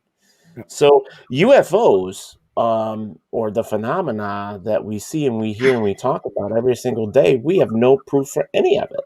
We just speculate, we read our books, we do our research, and we hope that we come across something that gives us answers. And in most cases, we're still chasing our own tails in circles, but we're trying. And it's better than what some people are doing. Some people just sit there and believe, and some people just say no. And So it's true that they said about 2 years ago that the government's actually releasing more and more information too. And I can't remember what the show is that this guy actually is pushing more from the other side, because he was actually, I think he worked or some government side. Now he's intertwining to get the other side. So he's actually meeting, the different angles. Yeah. And, he can't say anything that he knows, but because he's, he might get shot and killed because of the info, but he's trying to lay everything in a sort of way that the pilots are actually now can actually say something in the sky. Yeah. So you were going to say something, Steve. What were you going to say? You were going to add, I think, at some point there. Well, I believe that in actuality, a strange one of the add-ons to the COVID relief bill that came out last month was that the Pentagon has been ordered to release within 180 days their material, and maybe the CIA, their material all regarding UFOs. Wow. They're going to go. Really? And somebody reminded me of that today too, just by chance. Wow. And I was going, interesting. I heard that once before. So whether that's true or not, I'm going to start doing some digging. But I mean, that would be kind of phenomenal to see. I mean, they're releasing stuff through the Navy. They had those couple of videos. Yeah. And they were pretty phenomenal. One of the cool things is I subscribe to this traffic channel. They show radar screens and air emergencies. And they had one blurb on it, like about maybe 9 months ago, that said, here's a couple of pilots, or actually 3 pilots, all seeing a UFO talking amongst themselves in 3 different areas in the direction of travel. And they showed on the radar map where these planes were. So it's really awesome to hear these guys go, hey, did you? And the one pilot just starts laughing. Wow. he just starts laughing. Look at that. Yeah, So, I mean, it's got to be one of those strange things, Steve. I mean, you're a pilot for the Navy. You've been flying, I don't know how many, whatever they call them, but you're out there flying around, and then you run across something you can't identify. I mean, and this is something, folks, that we do have to make sure that you understand, that sometimes UFOs can be basically terrestrial.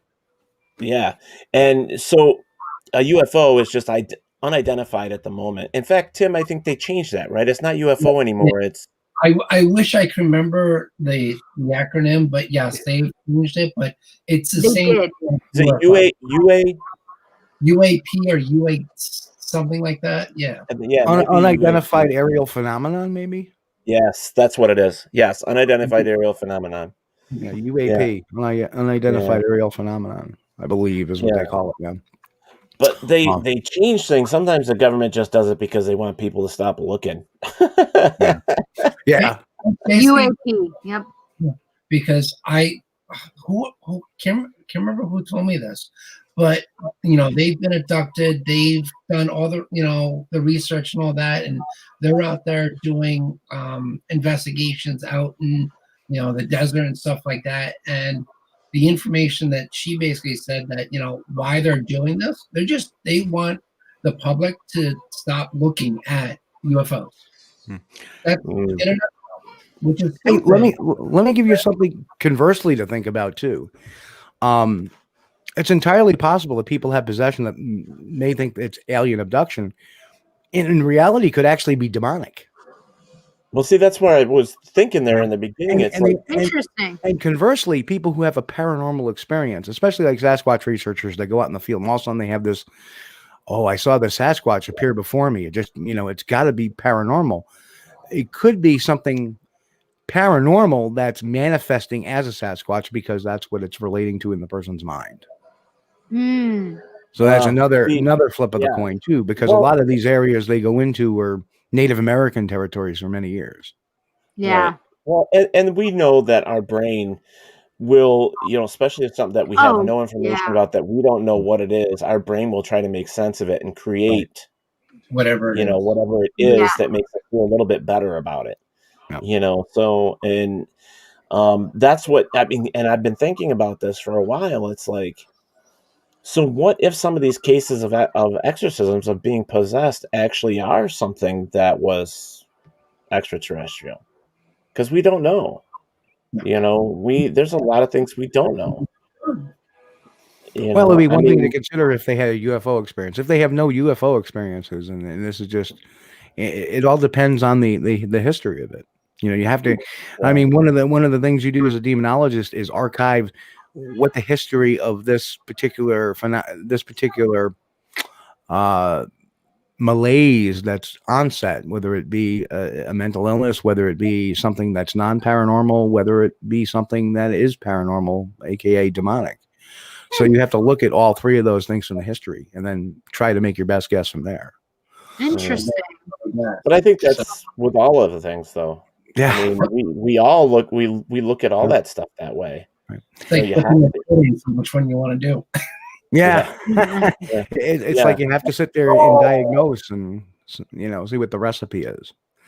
Well, we know that lately there's been a big push in the paranormal as a whole, that we stop just taking things for granted, because there's so many teams out there that are just out there to just say, oh, yep, it's a ghost. And they have this preconceived notion or idea before they even get in the home that there's something there. So it's kind of nice that instead of the paranormal, if you were put it on a graph, is going up like this in the beginning, but now it's coming down or leveling off, because now we're actually starting to do the real research. We're not just taking the word. Sorry, I'm yawning.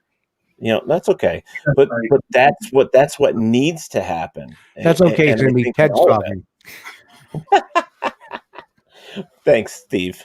But I just think that's what needs to happen anyways. I mean, you can only chase your tail in the direction of left for so long that you get tired of it. So you need to go right. Got to avoid the rabbit holes. Right.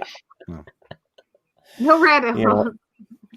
And the research from UFOs to Bigfoot to ghosts to everything that seems to be paranormal or a phenomenon, it just keeps getting wider and wider and wider. I mean, Tim, you and your dad, I mean, you just don't stop with one theory. You continue to keep going. Yeah. You have to. As much as he does all the research, and we'll sit and talk about, certain things, what he wants to do. And then my mind starts spinning. I'm like, well, what about this? What about this? What about this? Well, he's like, that's another book. And I'm going, or it's already been written. So, Right. But you know what? You gotta have somebody else as a think tank with you. Somebody else has to sit there with you and think about. Right. I can think like him and process something and write a book. But being dyslexic, that's crappy. But it's just the bouncing back and forth off a wall just to integrate inner thoughts. We all have something we can bring to the table, no matter what. So whether you have experience in Bigfoot or UFOs or hauntings, and I don't care who you are, but we all have something to bring to the table. I mean, I'll always bring my bottle of Jack if I have to. I mean, that's the way it is. So, but I'll bring my olive oil. There you go. But let's see. Chanel says, here too. What does Chanel say? There you go. That's better. There you go. All right. So Chanel says, here in Kukiyana. Oh, okay. Whatever. Wisconsin. You get off the exit 154 and Kukiyana, and there is a Bigfoot statue randomly placed. And here in Hollandtown, there is one in the yard of a guy with a long driveway. Oh my gosh, that's amazing. Interesting. There's actually one here on Route 29, not too far from me, too. It's just sitting in a guy's yard, in a silhouette of a Sasquatch. They're getting more and more common.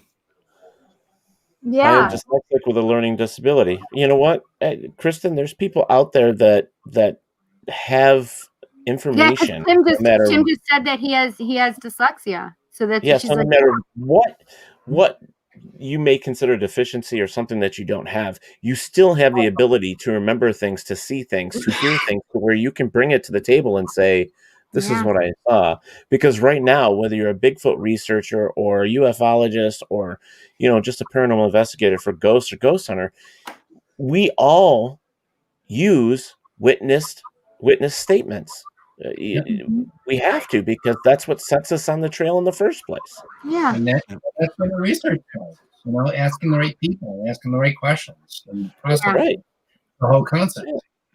I mean, Steve, how many have you over the years? How many reports have you gotten from eyewitness cases that you've said, "Oh shit, okay, so this is where we start and this is where we go," and that has to be the beginning. That's the start. No. Yeah, the start is just taking that story, tearing it apart, looking at it, making sure it works, making sure it sounds right, and then moving forward every step. But I got to ask a question, you guys. Are you all going nuts because of COVID? I mean, we missed all these shows. I mean, well, yes. I mean, I mean, I to would me, love to be able to go to the shows and stuff, and the events and stuff. I really missed Gettysburg action. The boys did too. I really, but other than that, no. I'm pretty much a homebody. I work from home anyway. This is like what I do. So this wasn't any big change for me. Yeah. Yeah. Well, it is for me. Was it a big deal for you guys, Tim and Steve? It saves me the mileage. Yeah. I turned my workstation here. So hey, hey, Ted. Yeah, I put up a share screen because I got a few slides of the COVID virus in Squatchland, and I think you'll get a kick out of it. Oh gosh. Yeah, seriously, pick that up. Okay, so I got laid off back in March, like everybody else. So I figured, okay, pandemic, have you bored? Let's all go squatching. Unfortunately, toilet paper. Yeah, and I got my hand sanitizer. The belt was all, the vest was all ready to go. Unfortunately, everybody else had the same idea, and everybody was in the woods. Literally, I went to an area in the woods, and there was like 3 park rangers there, and like you couldn't even park. So then is that just duct tape holding that still? No, it's electrical tape. Well, maybe it's black duct tape. But we got it. So then we proceeded to this. That was the newsstands for a couple of days on the then in the middle of all it, we got this, which was a snowstorm, which really got me angry. But then we decided to do more constructive things. Unfortunately, the liquor stores were closed. So when that ran out, I had nothing left to do but this.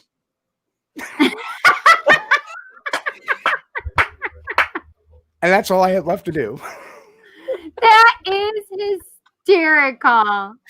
So, Steve, that is hysterical. Oh my God. I figured that's Thank you, Jim. Milliard. Yeah, Jim says congratulations. We appreciate it. 5 years, and people wonder why we have friends like this, because you guys are killing us all the time. I mean, Kristen asked a question, Steve. She said, "Was it Yogi Bear and Boo Boo in the woods for picnic baskets?" Truthfully, I couldn't park. I couldn't even see the picnic basket. Also, Barry said the Adirondacks were hugely busy this year for hiking. Yeah, wow. everybody was there. I went like, what the? I'm gone. I can't do no research. Yeah. Well, I think over the years, I mean, we've all known each other a long time, and over the years, we have, like with Paratalk Radio for celebrating 5 years, we've learned that people like yourselves, Steve and Tim, you guys all become family. We're part of the same thing. Yeah. And, there might be some little things that are different, but we're all paranormal family, or the unknown or whatever. And,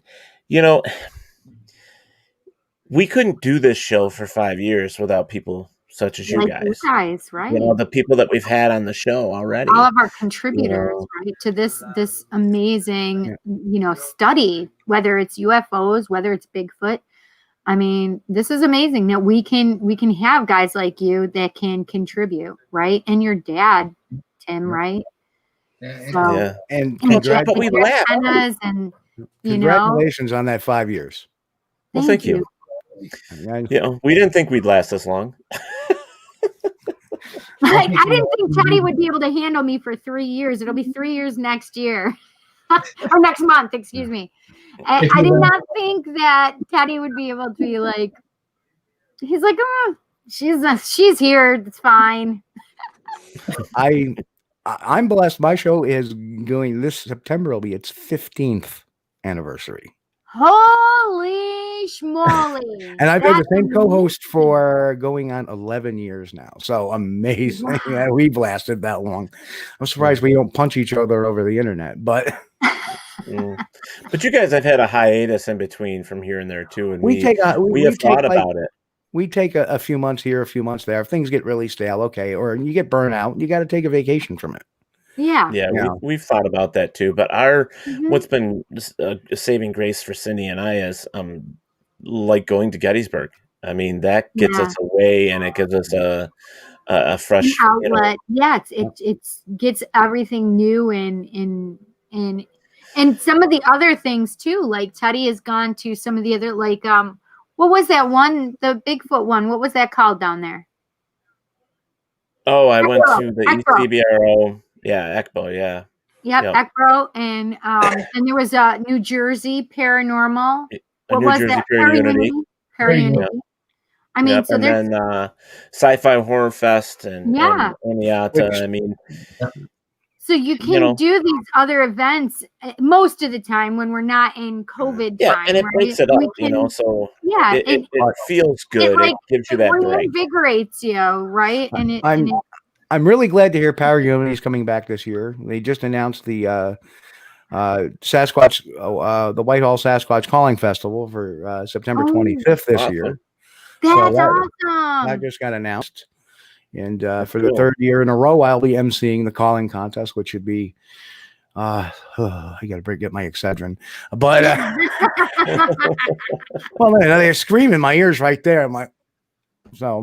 Well, I this year or something. Thinking of that, I know that there's a lot of Bigfoot conventions. There's a lot for just the plain paranormal conventions that we were just previously talking about. But there's Tim, is there many UFO conventions? I mean, I know there's one or two that I've heard of. There's a huge one. I mean, I've heard California, Las Vegas, there's a bunch. There's Missouri, Ohio. I think there's a couple in Texas and Florida. I mean, they're big ones. Like I know there's one in Arizona too, because my bestie goes to it every year. There's just as many UFO conventions as there is for Bigfoot conventions and regular parent. But it might be a lot more than Bigfoot. I don't know. I mean, I've heard different things, but the California one, the Texas, and I think there's one in Florida too that are huge. And I think there's another one right somewhere in our area, but I can't remember what state it is. They're just enormous. They're like 3 days paranormal, but they're 4 times the amount that we have. Wow, that's amazing. Paranormal. Tim, I gotta say, I'm very disappointed. Because I thought last Monday, sure as shit, that stuff for Independence Day would happen where they just blow up Washington. All gone. Yeah, all right. Yeah, woo, we're all gone. Like, come on, if there ever was time. Crying out, walking out from the White House, you never know. One might blow up. Right. Obviously, the people going up to the Capitol won't blow up, but maybe the White House. Well, guys, it's been fun having you guys here with us. So, you can find Steve. Real quick, why don't you tell everybody where they can find you? Mm-hmm. Well, they can find me usually. Just go to squatchdetective.com. It has a lot of the information where the other venues. I have a YouTube channel. I have I go on Facebook, once a week for our TV show. And then we're also on Anchor FM. We do a replay on Anchor FM, which goes out to all the other iHeartRadios, Spotify, all that fun stuff. So we're all over the place. Squatchdetective.com. You can find it all. Fine. Tim, and Tim? you and your dad can be found where? Well, my father has, his own Facebook, so it's like, just search him under Tom Conwell. I have, Facebook myself, Tim Conwell. I do also photography too, so I'm getting into that realm. So I have Instagram, which is Ghost Alien 76. So I've been trying to get back into that area, too. So I'm going both ways here. There you go. Cool. And I know that with your dad's books, and then Steve has 1 or 2 books as well. They're 3. all available on 3. I missed one.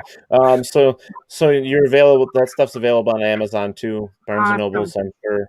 So, and your dad's are too, Tim, I believe. Yep. Correct? And I'm playing with one too, so hopefully. Good. Cool. That's awesome. Well, you guys, thank you so much for joining us here. Question for you. Yeah, I know. I really want that. And Ted, I might have something for you in the next couple of weeks. When I get there. Well, I actually have to find some time to actually go hang out with Mr. Steve Culls as well. I haven't seen him in a long time, and I want to spend some time with him as well. So, but Steve, yeah, where guys. are you out of? Eastern New York. Oh, are you really? I guess I didn't realize that. I thought you got 2 New York boys right here. Yeah, well, Tim is too. Yep. We're all New York. Yeah, both of you guys are. So, well, Tim is in Albany area, right? And so, Steve, are you more Buffalo? 45 minutes away from each other. Wait, what's that? We're about 45 minutes away from each other. If that. Oh, wow. I didn't realize that. And we're about 5 hours from you. Yeah. If there was a farthest point anywhere in the state, you're there. Listen, we're just up near the lake. It's fine. Lake Ontario. We're right up that area. Well, I just want to say thank you guys for coming here and celebrating our 5 years with us, and popping in and saying hi and all that. That's awesome of you. We appreciate it. Have you guys? I have a question. Have you guys ever done like a Bigfoot thing or UFO thing together? Oh, like Comic-Cons? A Bigfoot one time, but I don't know what happened there. I don't know. Did we do a Bigfoot thing, Tim? We never. I don't think we ever got around to it. We talked about it, but yeah. Well, so look, you guys just need to do it now. We did a lot of ghost stuff. Yeah. Ghosty stuff. Yeah, we all ghosty stuff, right? My window. What's that? What's that? With the alien stuff, I just look out my window and look in the sky. True. Yeah. All right. He doesn't have to put on all that camo and go hunting in the woods like Steve does. That's true. I probably break my neck. Kristen says, I'm in New York too. LOL, I'm in Chicago. I remember one year I almost broke a hip. Oh my God. Well, you are getting up there, Steve. Oh yeah. We were in the middle of shooting. We're in the middle of shooting this Nat Geo special years ago. And all of a sudden we were all sitting in camp. I got up to move and I hit a rock and I just my feet went directly, I went 180 degrees and knocked the wind out of me. I'm like, oh. And before I know it, I see all these heads looking at me like, they thought the guy they were filming just killed himself. Yes. Barry lives in Montezuma, right between all of us. Yep. Oh no, I'm getting of Montezuma. The last thing you want expedition is Montezuma's revenge. That happened to me in Texas. I got dysentery. We actually my God. We actually named a called Mount Charmin. Wow. Damn. Yes, these are the really dark Bigfoot. It goes right along with your last picture with your feet on the TP, right? Absolutely. Head on the paper towels. That's right. So funny. Well, you guys, thank you so much for coming and celebrating with us. You guys rock. Yeah, I mean it's been wonderful. I mean we don't get to see any of you guys really much, and to have you guys join us here, it's just been awesome. We do appreciate that. Great to see you, Ted and Cindy. Yes. Yeah. Oh, Kristen said, "Did you see a Bigfoot though?" She wants. Oh yeah. So you got sick, and it was good for it. Perfect. No, not when I was sick. No, I was. Oh. The only thing I saw was my shoes. I don't know. Nice, nice. Good Lord. And the funny thing is, Tim, oh, we lost Ted. Great, great internet connection there, Mr. Wolf. Right. But no, the only thing that killed it was half a bottle of Jack. I went through like 3 bottles of Pepto. That was not killing dysentery anytime soon. Well, dysentery is bacteria, so I'll kill that bacteria. Give me the Jack. Went to sleep next morning. I was cured. I was. Nobody ever saw me run so fast in a circle. I was like, yay. That's so funny. What happened to you? I have no idea. I think I hit the wrong button. Little fat fingered on the controls there, Ted. Fat fingers, you got it, man. Fat fingers. All right, guys. Well, I think we got one more trying to pop in here. So we love will you guys. Take care. Thank you so much. Yes, thank you. Bye, guys. Thank you, guys. Bye.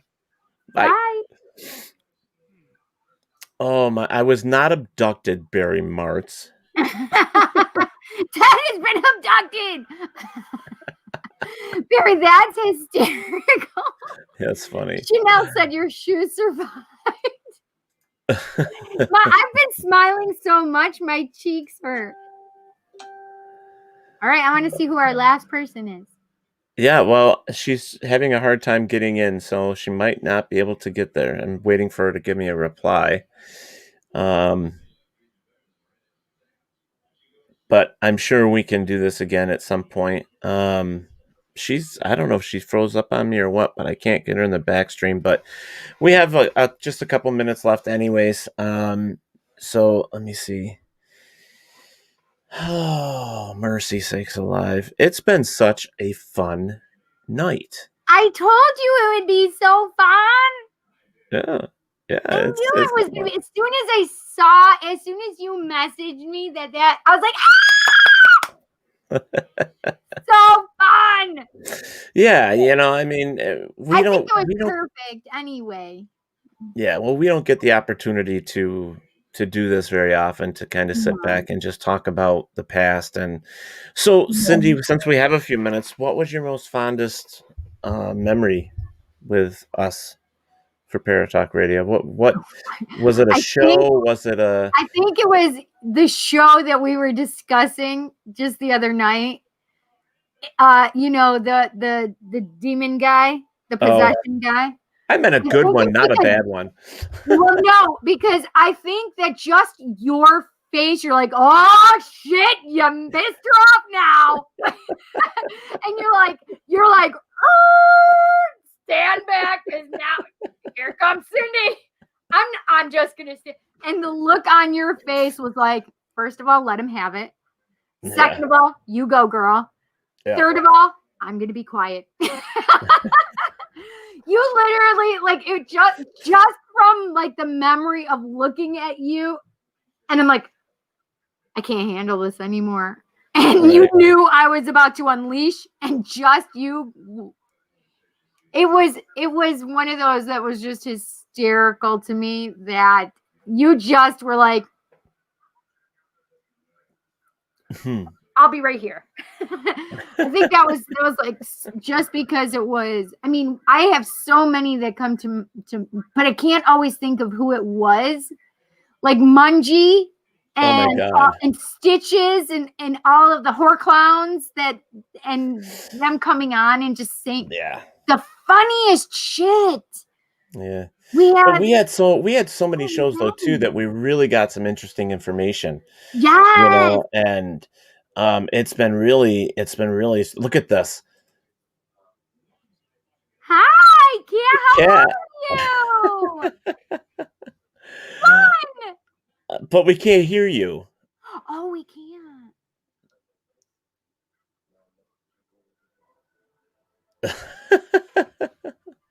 You might have to go out and come back in again, my dear. I know it's a pain in the rump, but you might have to.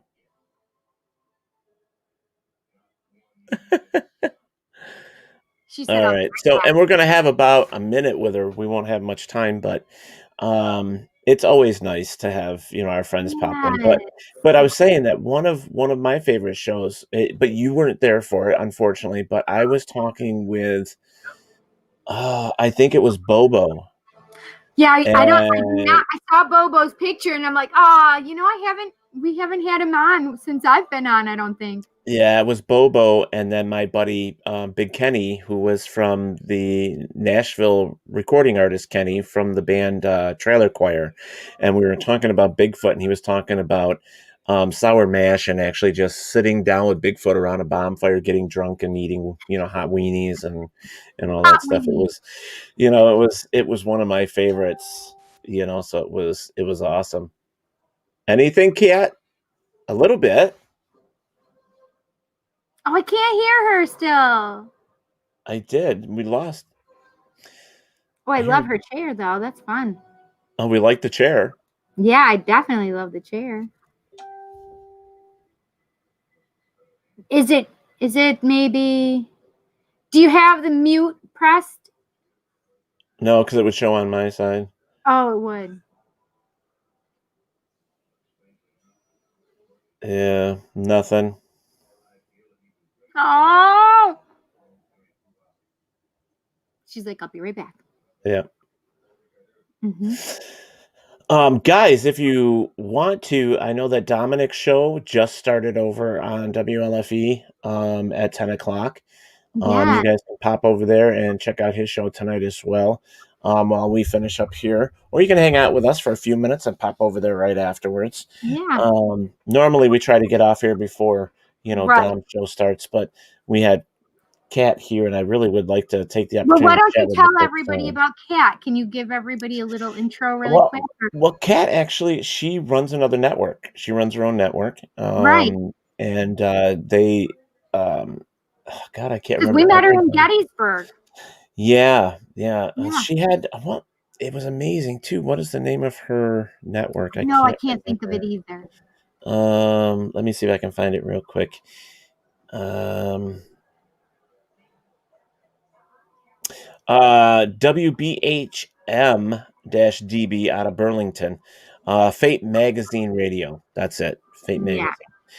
So yeah, and she's had some paranormal stuff as well. It's awesome. We have had some really good people on our show in the past, and I don't know. It's been a really fun 5 years. Oh my gosh, we've had people that made our blood boil. We had misogynistic assholes that left the show. Yeah, but we've had some really cool people on here as well. I have to say that cool people. the Naked and Afraid people, Oh my God, Trent I love Nielsen, them. Melanie Roshauer, I love Jeremy them. McKay. Yeah, they've all been phenomenal. Yeah. So I mean, it's Good night, Jamie. Good night, Thanks Jamie. so much. But we've had a lot of. Oh, okay, a microphone. Oh, her mic. But you might have to go out and come back in again because you changed microphones. Okay.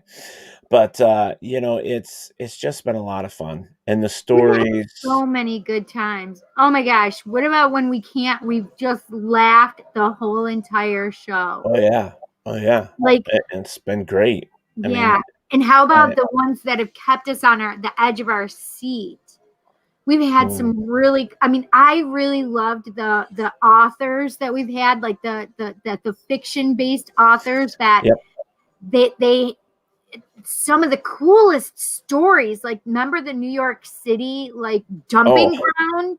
Oh yeah, the Heart Island. Yes. Yeah, that was Michael Keene. Yeah. Yeah, I would never have known about that stuff had he not told us about it, right? Yeah. It was unbelievable to me. Yeah. There's just so much that we have learned over the years here. And it's just opened us up, which is amazing. And I really wish, and the people that have followed us, thanks, Steve. Thank you. But like Kristen Holmes has been here since the beginning. Take care. Robert White's been here since just about the beginning. Chanel's been here. The followers that we have that are so committed to our show that we thank so much. People that And we've I got had to like meet Kristen in real life. It was so yeah. much fun. When I went to Chicago, I got to meet up with Kristen and meet her Oh, in real meeting life. Barry. We met Barry at And in Barry, of Add-On course, In. and Jamie. Yeah. Yeah. And so this is fun when we can go do events and when we do your show that you have, and that's where we've met. That's where Barry has been too, right? Oh, you were talking about Talk with Teddy, right? No, your event. Oh, my event. Oh, the Rochester Winter Parafest. Rochester Winter Parafest. Yes. Yeah. It's been amazing. That's been where I met Dr. Mystic, although I didn't realize it. yeah. Oh my God, the names that we've had, like Mike King, such a great guy. I love Mike King. What I think is amazing is that, I was such a fan of the show before I met Mike King. And I just was loving the show so much. And then I was told that we were going to go to freaking Pennsylvania to Haldeman Mansion. Yep. And that I was going to meet Mike King. Fangirl. I was out of my mind fangirling. And not only that, Jansen loved Mike King, and he was so excited that he got to meet Mike King too. Yeah, I mean we've met so many incredible people. Awesome people. And it's from people that are from all walks of life. I mean, Mike King is a police officer. Rusty Gilligan. Rusty Gilligan. Yes, that's amazing. Amazing. I mean, come on. We can't even, right? I don't know what's going on, but we can't hear you through that one either. Well, that one was on mute. There you go. Yes, I don't do this for a job at all. But I am going to tell you, this microphone feels a little naughty. Oh, yeah. Oh, I'm sure. Yeah. Nothing like the great phallic symbol to get you rocking through when your football team is winning on top of that so far. Who's your football team? Alabama. Ah, there you go. What kind of mic is that? Oh, this is a Yeti caster. Nice. I have a Sennheiser that I usually use with this computer when I'm doing stuff, and I don't know what's up with that. It's probably tired. It was weird that we couldn't get your sound. It was, but well, happy birthday. Well, thank you. Aw, that's so sweet. Yeah. It's nice to see you. We haven't seen you in a while. I know. Well, I see Ted. I never see you. So I'm not sure what's up with that. But Ted, why don't I know about this? Well, I don't know. I've done talks with Teddy. So that's probably it. Yeah. But this is so weird because I hadn't realized how really big this microphone is. Yeah. It's big. Obviously man-made. Well, mine isn't too bad. It's a little thin in the middle, but I mean it's mine is. You can't even see mine because I have mine on a Well, mine lives on a boom, but I couldn't make anything work, so I went and hauled it off. Yeah. See, here's mine. Yeah. Mine is a big ball. I had the snowball. It worked for like 3 or 4 years, and finally it was just tired, I guess, and it wouldn't communicate anymore. Really? So I went and got the Yeti, and then when I was traveling somewhere and it wouldn't work when I got there, and I went and bought the Yeti caster because there was a Best Buy nearby. I love it. Its pain is better. Good. Yeah. Cool. But anyway, so who all of you talked to tonight? Oh, we've Steve had Calls and we've had Tim Conwell on. We've had Jack Hanna. Yes, and we've Carl had Johnson.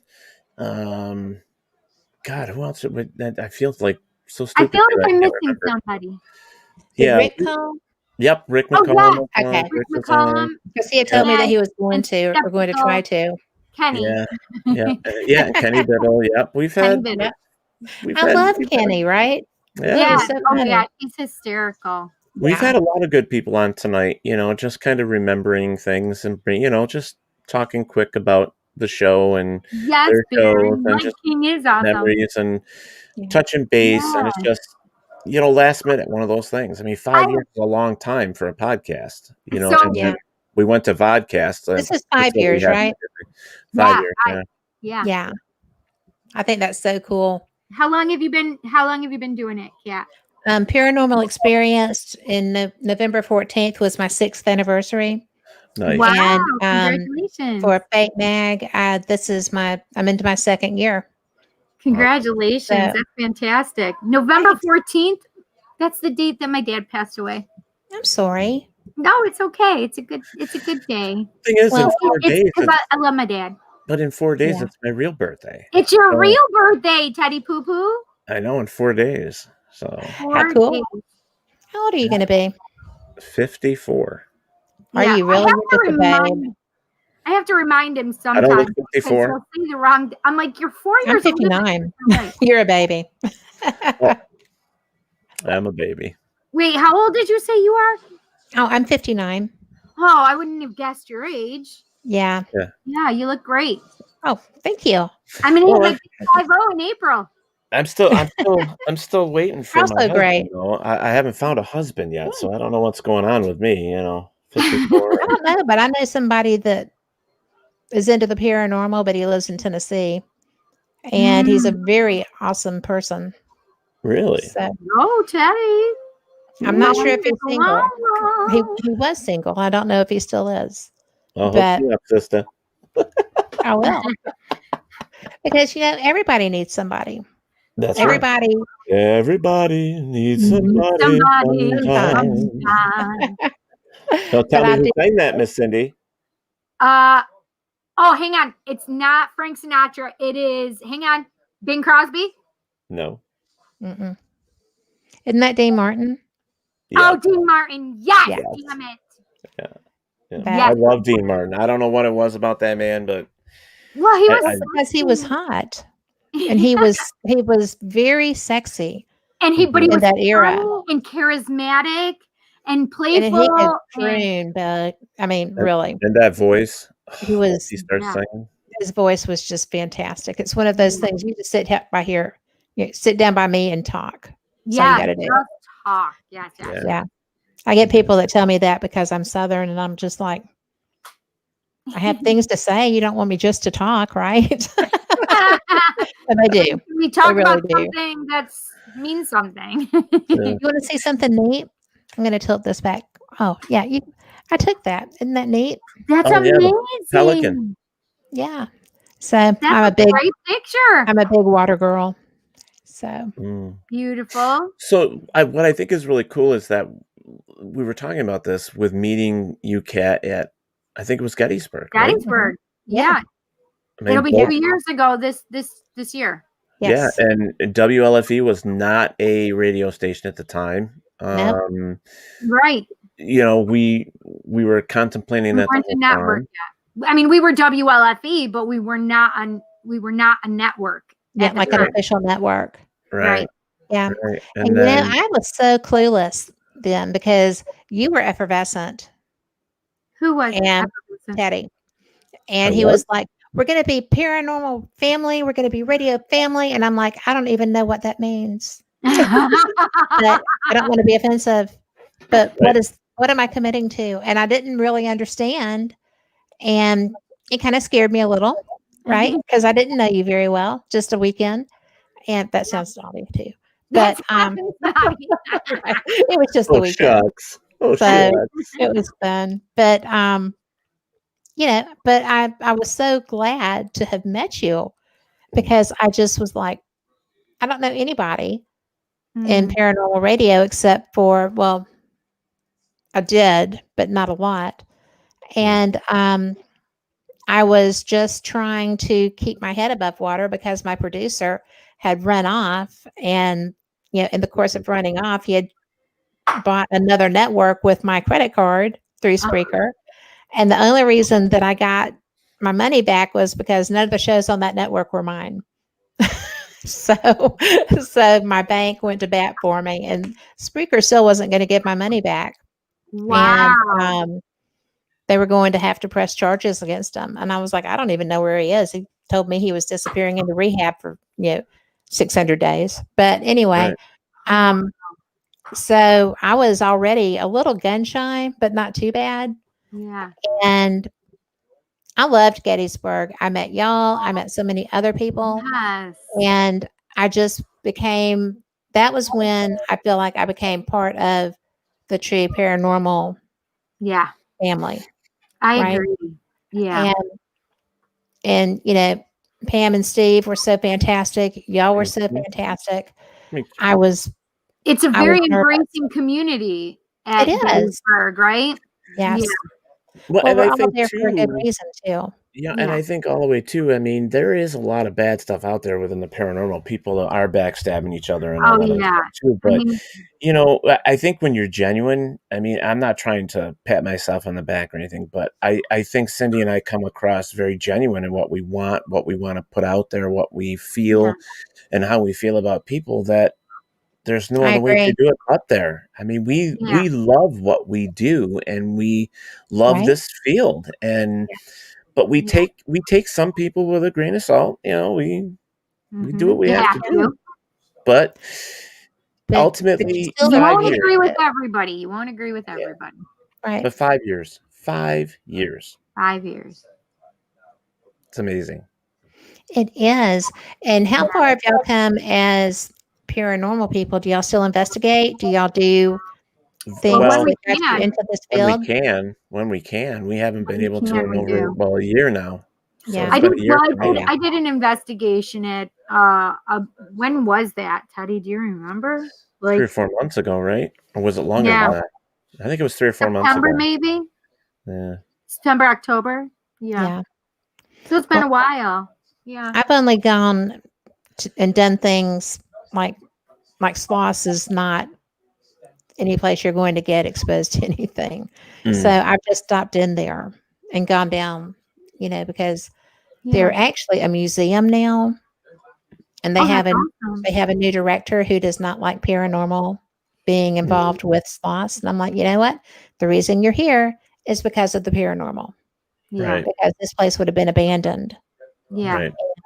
And that's the way it is with some of these buildings, some of these small businesses that took over a place like that. I mean, you're seeing old haunted houses that stay vacant for I don't know how many years that are open because of the paranormal, because somebody took a chance and they were able to restore and rebuild and all that stuff. But I think one thing about the paranormal people that I really like is the fact is that we do like to rebuild. We do like to keep history around. We like to keep that stuff. And it's not just about the buck. It's also the fact that the place has got history. Yes. Well, in Sloss, I mean, it's not a beautiful history. And what are you saying? Sloss? Sloss Furnaces in Birmingham. I live in Birmingham. Oh, I don't know what Sloss is. That's got so much history, and it's not all good. She's right. I mean, it was a smelting place. There's a blasting furnace. The guy Slag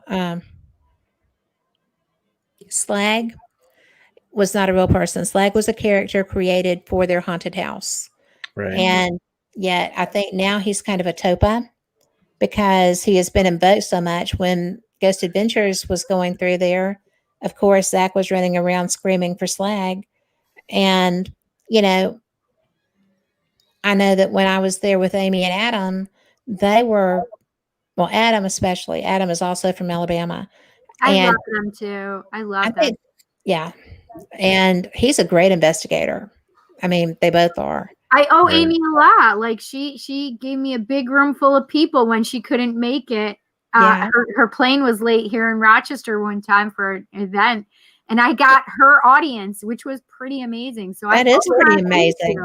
I hope I owe her a thank you. And to this day, I'll still have people like, I know you. And I'm like, I don't know. They're like, yeah. At that paranormal. I'm like, oh yeah. And that is too fun. Yeah, it's a great story. It's a lot of fun. Well, she's done this for a very long time too. Yeah. Yes, I mean, Ghost Hunters was where we saw her first, but I know that she was doing it before that. Yeah.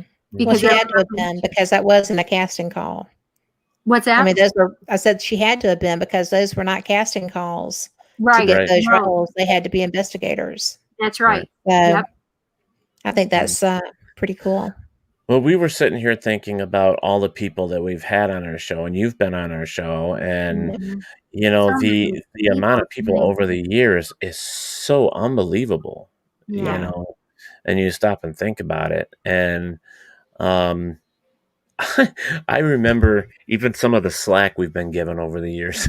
Oh my gosh! You I know, already have to tell you just to ignore the bitches. yeah, I mean we've gotten so much, but 5 years looking at what's ahead of us and the next few months with the guests that we have, and actually, I was thinking want about this, Adam and and like, Amy. Can we get them? my whole start is like, man, I was like, do I really want to do this? I remember my first day, I was so nervous. It's like, do I want to do this? Am I right for this? But here I was, so many years on the road with the band playing. Yeah. I've been in front of crowds that were huge. So why am I worried about getting on Yeah. radio? Exactly. I've been on like our local radio stations doing interviews, and I've been done interviews on TV on local channels. I've done all that stuff, writing books. Yes, you I've done have. it all. I'm like, why am I nervous about Why doing are you this? in your head? I don't know why you would be nervous, but I know that you are a good interview, and B, you do a good interview. So both of you do. So Thank you. That's really kind. but It is. That's what nice. was who was your very first guest on your show? I think it was Daniel Class. Danny. I've met him. I've never interviewed him. I have tried, and when I was trying, it was when I was down, with my stupid leg and whatever. Yeah. And I would get my medicine and I would not respond when I had told him I would. And I'm just like, oh, this guy's going to think I'm such a freaking flake. Right. So finally I just quit because I'm like, I'm so sorry, but there are extenuating circumstances, and I know you don't know them, but I'm not really a fly by night. I promise. But, and I will eventually, hopefully, get to do that. But he's nice. There's some that we want to. I mean, there's still people that I still reach out to that I want to have on our show, and we just haven't. Adam and Amy. But we've had They're some hard to amazing get. people. They're very difficult to book. I believe that. Yeah. But you know what? We've had Jason Haas. We've had Grant Wilson. We've had he Chip and Coffey. Grant are very accessible. Yeah. I think. We've had some great names: Bobo, Matt Moneymaker. We've had Cliff Dave. and we've had Dave and Steve Tank. Dave. We've had Steve Gonzalez. I haven't had Steve. I love both of them. I like to investigate with them. I went to an amusement park in West Virginia, the abandoned amusement park there, and they were there for an event. Fun. And I was late getting in, so I still hadn't eaten yet. Everybody else had already been at the bar for a while, and they were finally getting to eat too. And I'm like, "Do you mind? I mean, right. They're closing a bar, and I don't want to be sitting by myself, But they See, were I don't really mind that so myself. fantastic. But I was by myself in West Virginia and still had to go back to my hotel. So it was, but they're very nice and they're so intelligent, both of them. Yes, they're really fun earth, to talk too. to. They are Very down to earth. So, And Kat, they're just make sure you plug your radio station, your network too, and stuff. Okay, well, it's WBHM Digital Broadcasting out of Birmingham, Alabama, and I host Paranormal Experience with Kat Hobson, and also Fate Mag Radio, the online voice of Fate Magazine. Yeah. Perfect. I just want to make sure That's you me. did that before we forgot. Thank you, because I would have. We only have a Barry few minutes said- anyway, so. Barry says, would it be the Shawnee Amusement Park or something Yes, like that? thank West you. Virginia? Yes, Shawnee. Yeah. And it really was kind of interesting. There was a time going around the corner. I had something happen. I had to get batteries or whatever, but my group had gone on around the lake, and I was hoofing it around the corner. Is this the amusement park that was famous? Like, it was super famous in the 50s and stuff, and then it shut down because Probably. the child died or something? On the swings, yeah. And Swings or something, I can't remember. Yeah. Okay. And so I can't see anybody, and I know where they are. They have lights, but there's blackness between us, and I'm just, coming around the corner of the lake, and somebody right beside me said, "Hey." And I said, "Hey, I'm catching up. Catch you later." So, but yeah, there was like a darkness between us. And when I got past that person or whoever, whatever it was, I could see them. I could see the flashlights and everything, and nothing had changed. I was still in a direct line of view with them. Wow. So it was weird. That's the first time I've ever actually had something isolate me like that. Wow, that's crazy. But that's a cool place. I'd like to go there. It's fun. So many places I have that I would love to go visit. But this is the thing, is I would love to be able to go, but I don't want to know where I'm going. I don't want to know anything about it. Yeah. And then go investigate and do my side of it first, and then be able to give the information that I get from it. Right. And then do the investigation with Teddy and everybody else that we did it with. I would like to do that with you. I think that would be fun. We It would be have so much fun. We have not investigated together in so long. I know. It's been a while, Teddy. We make a pretty good team. We sure do. Well, you sure do here too. That's right. But, I just appreciate y'all. I think that y'all are really awesome people.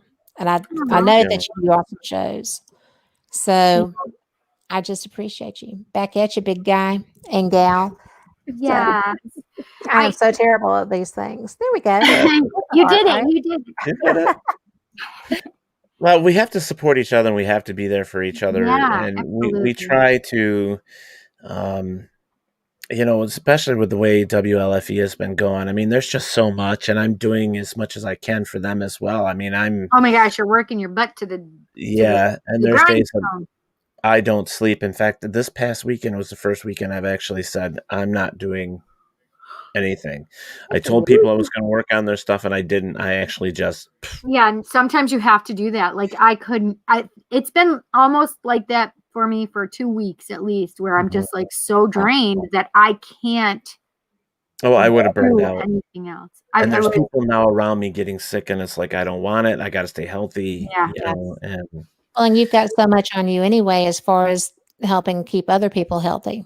Exactly. So, And so one thing that I just found out is the drugs that they use, the antibiotics that they use to treat COVID, I can't use. I'm allergic to them. So I would be and there's a couple different what do they call that? Like they use like different ones in case you're allergic to this one, you can use this one. And I'm allergic to both of them. Well, I'm allergic to almost everything, but zithromycin is something I can take.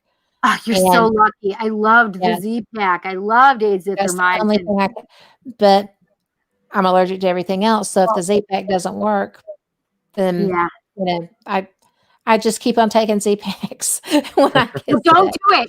do it. So my doctor's office, I mean, because I would get so many sinus infections, and that's what they would always use is the Z-Pack. And that's inevitably what made me become allergic to it as well. So now I don't take anything for a sinus infection. I can't.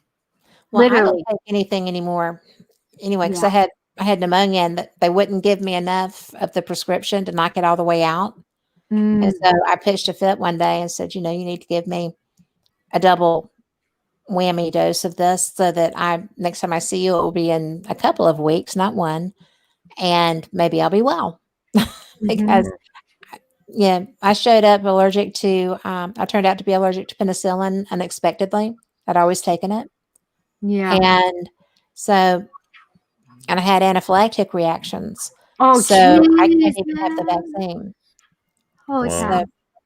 They said that they have stuff that they're going to eventually let people with those reactions be able to take it. But I'm just like, I'm just staying in my zone, staying in my lane, Staying in And- my lane. Well, it's come to people have that to time. stay We away from me. really need to wrap it up and get out of here. Kat, thank Well- you so much for. Well, I'm Kat, glad that you let me go ahead and get in here because I was trying and trying. I couldn't get the link to work. And I was just like, you know what? Maybe I'm just on the wrong piece of equipment. I'll try something else. So I grabbed my laptop. And I think the last time that I used live stream, I was on my laptop. So with you doing the TED Talks. So, Yeah. but I'm so glad that I got in because I'm so glad to be your friends. And I'm so are glad too. that to help Me you celebrate too. 5 years. I mean, that's so cool.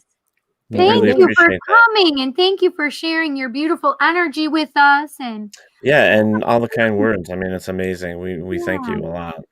Well, I love that chair that you're sitting in. I do too. And I got this like a Facebook market, whatever thing. And I just loved it. I And do. I went and got it. I fumigated it, but I went and got it. That's So, There right. you go. yeah, because I was bringing it into the house. But anyway, thanks, guys. And I love both of you. Thank you. Thank you so All much. right. Love you too. Congratulations Thank you. again. Yes. All right. So, guys, we've had a great night here. We got to wrap it up real quick. But thank you so much for joining us. And, all the guests that have came here to celebrate the 5 years with us has been I know. We have such good fantastic. friends. Yes, we do. And we appreciate them all. But, Cindy, as we always say, Always. remember wherever there is darkness, there is always The light.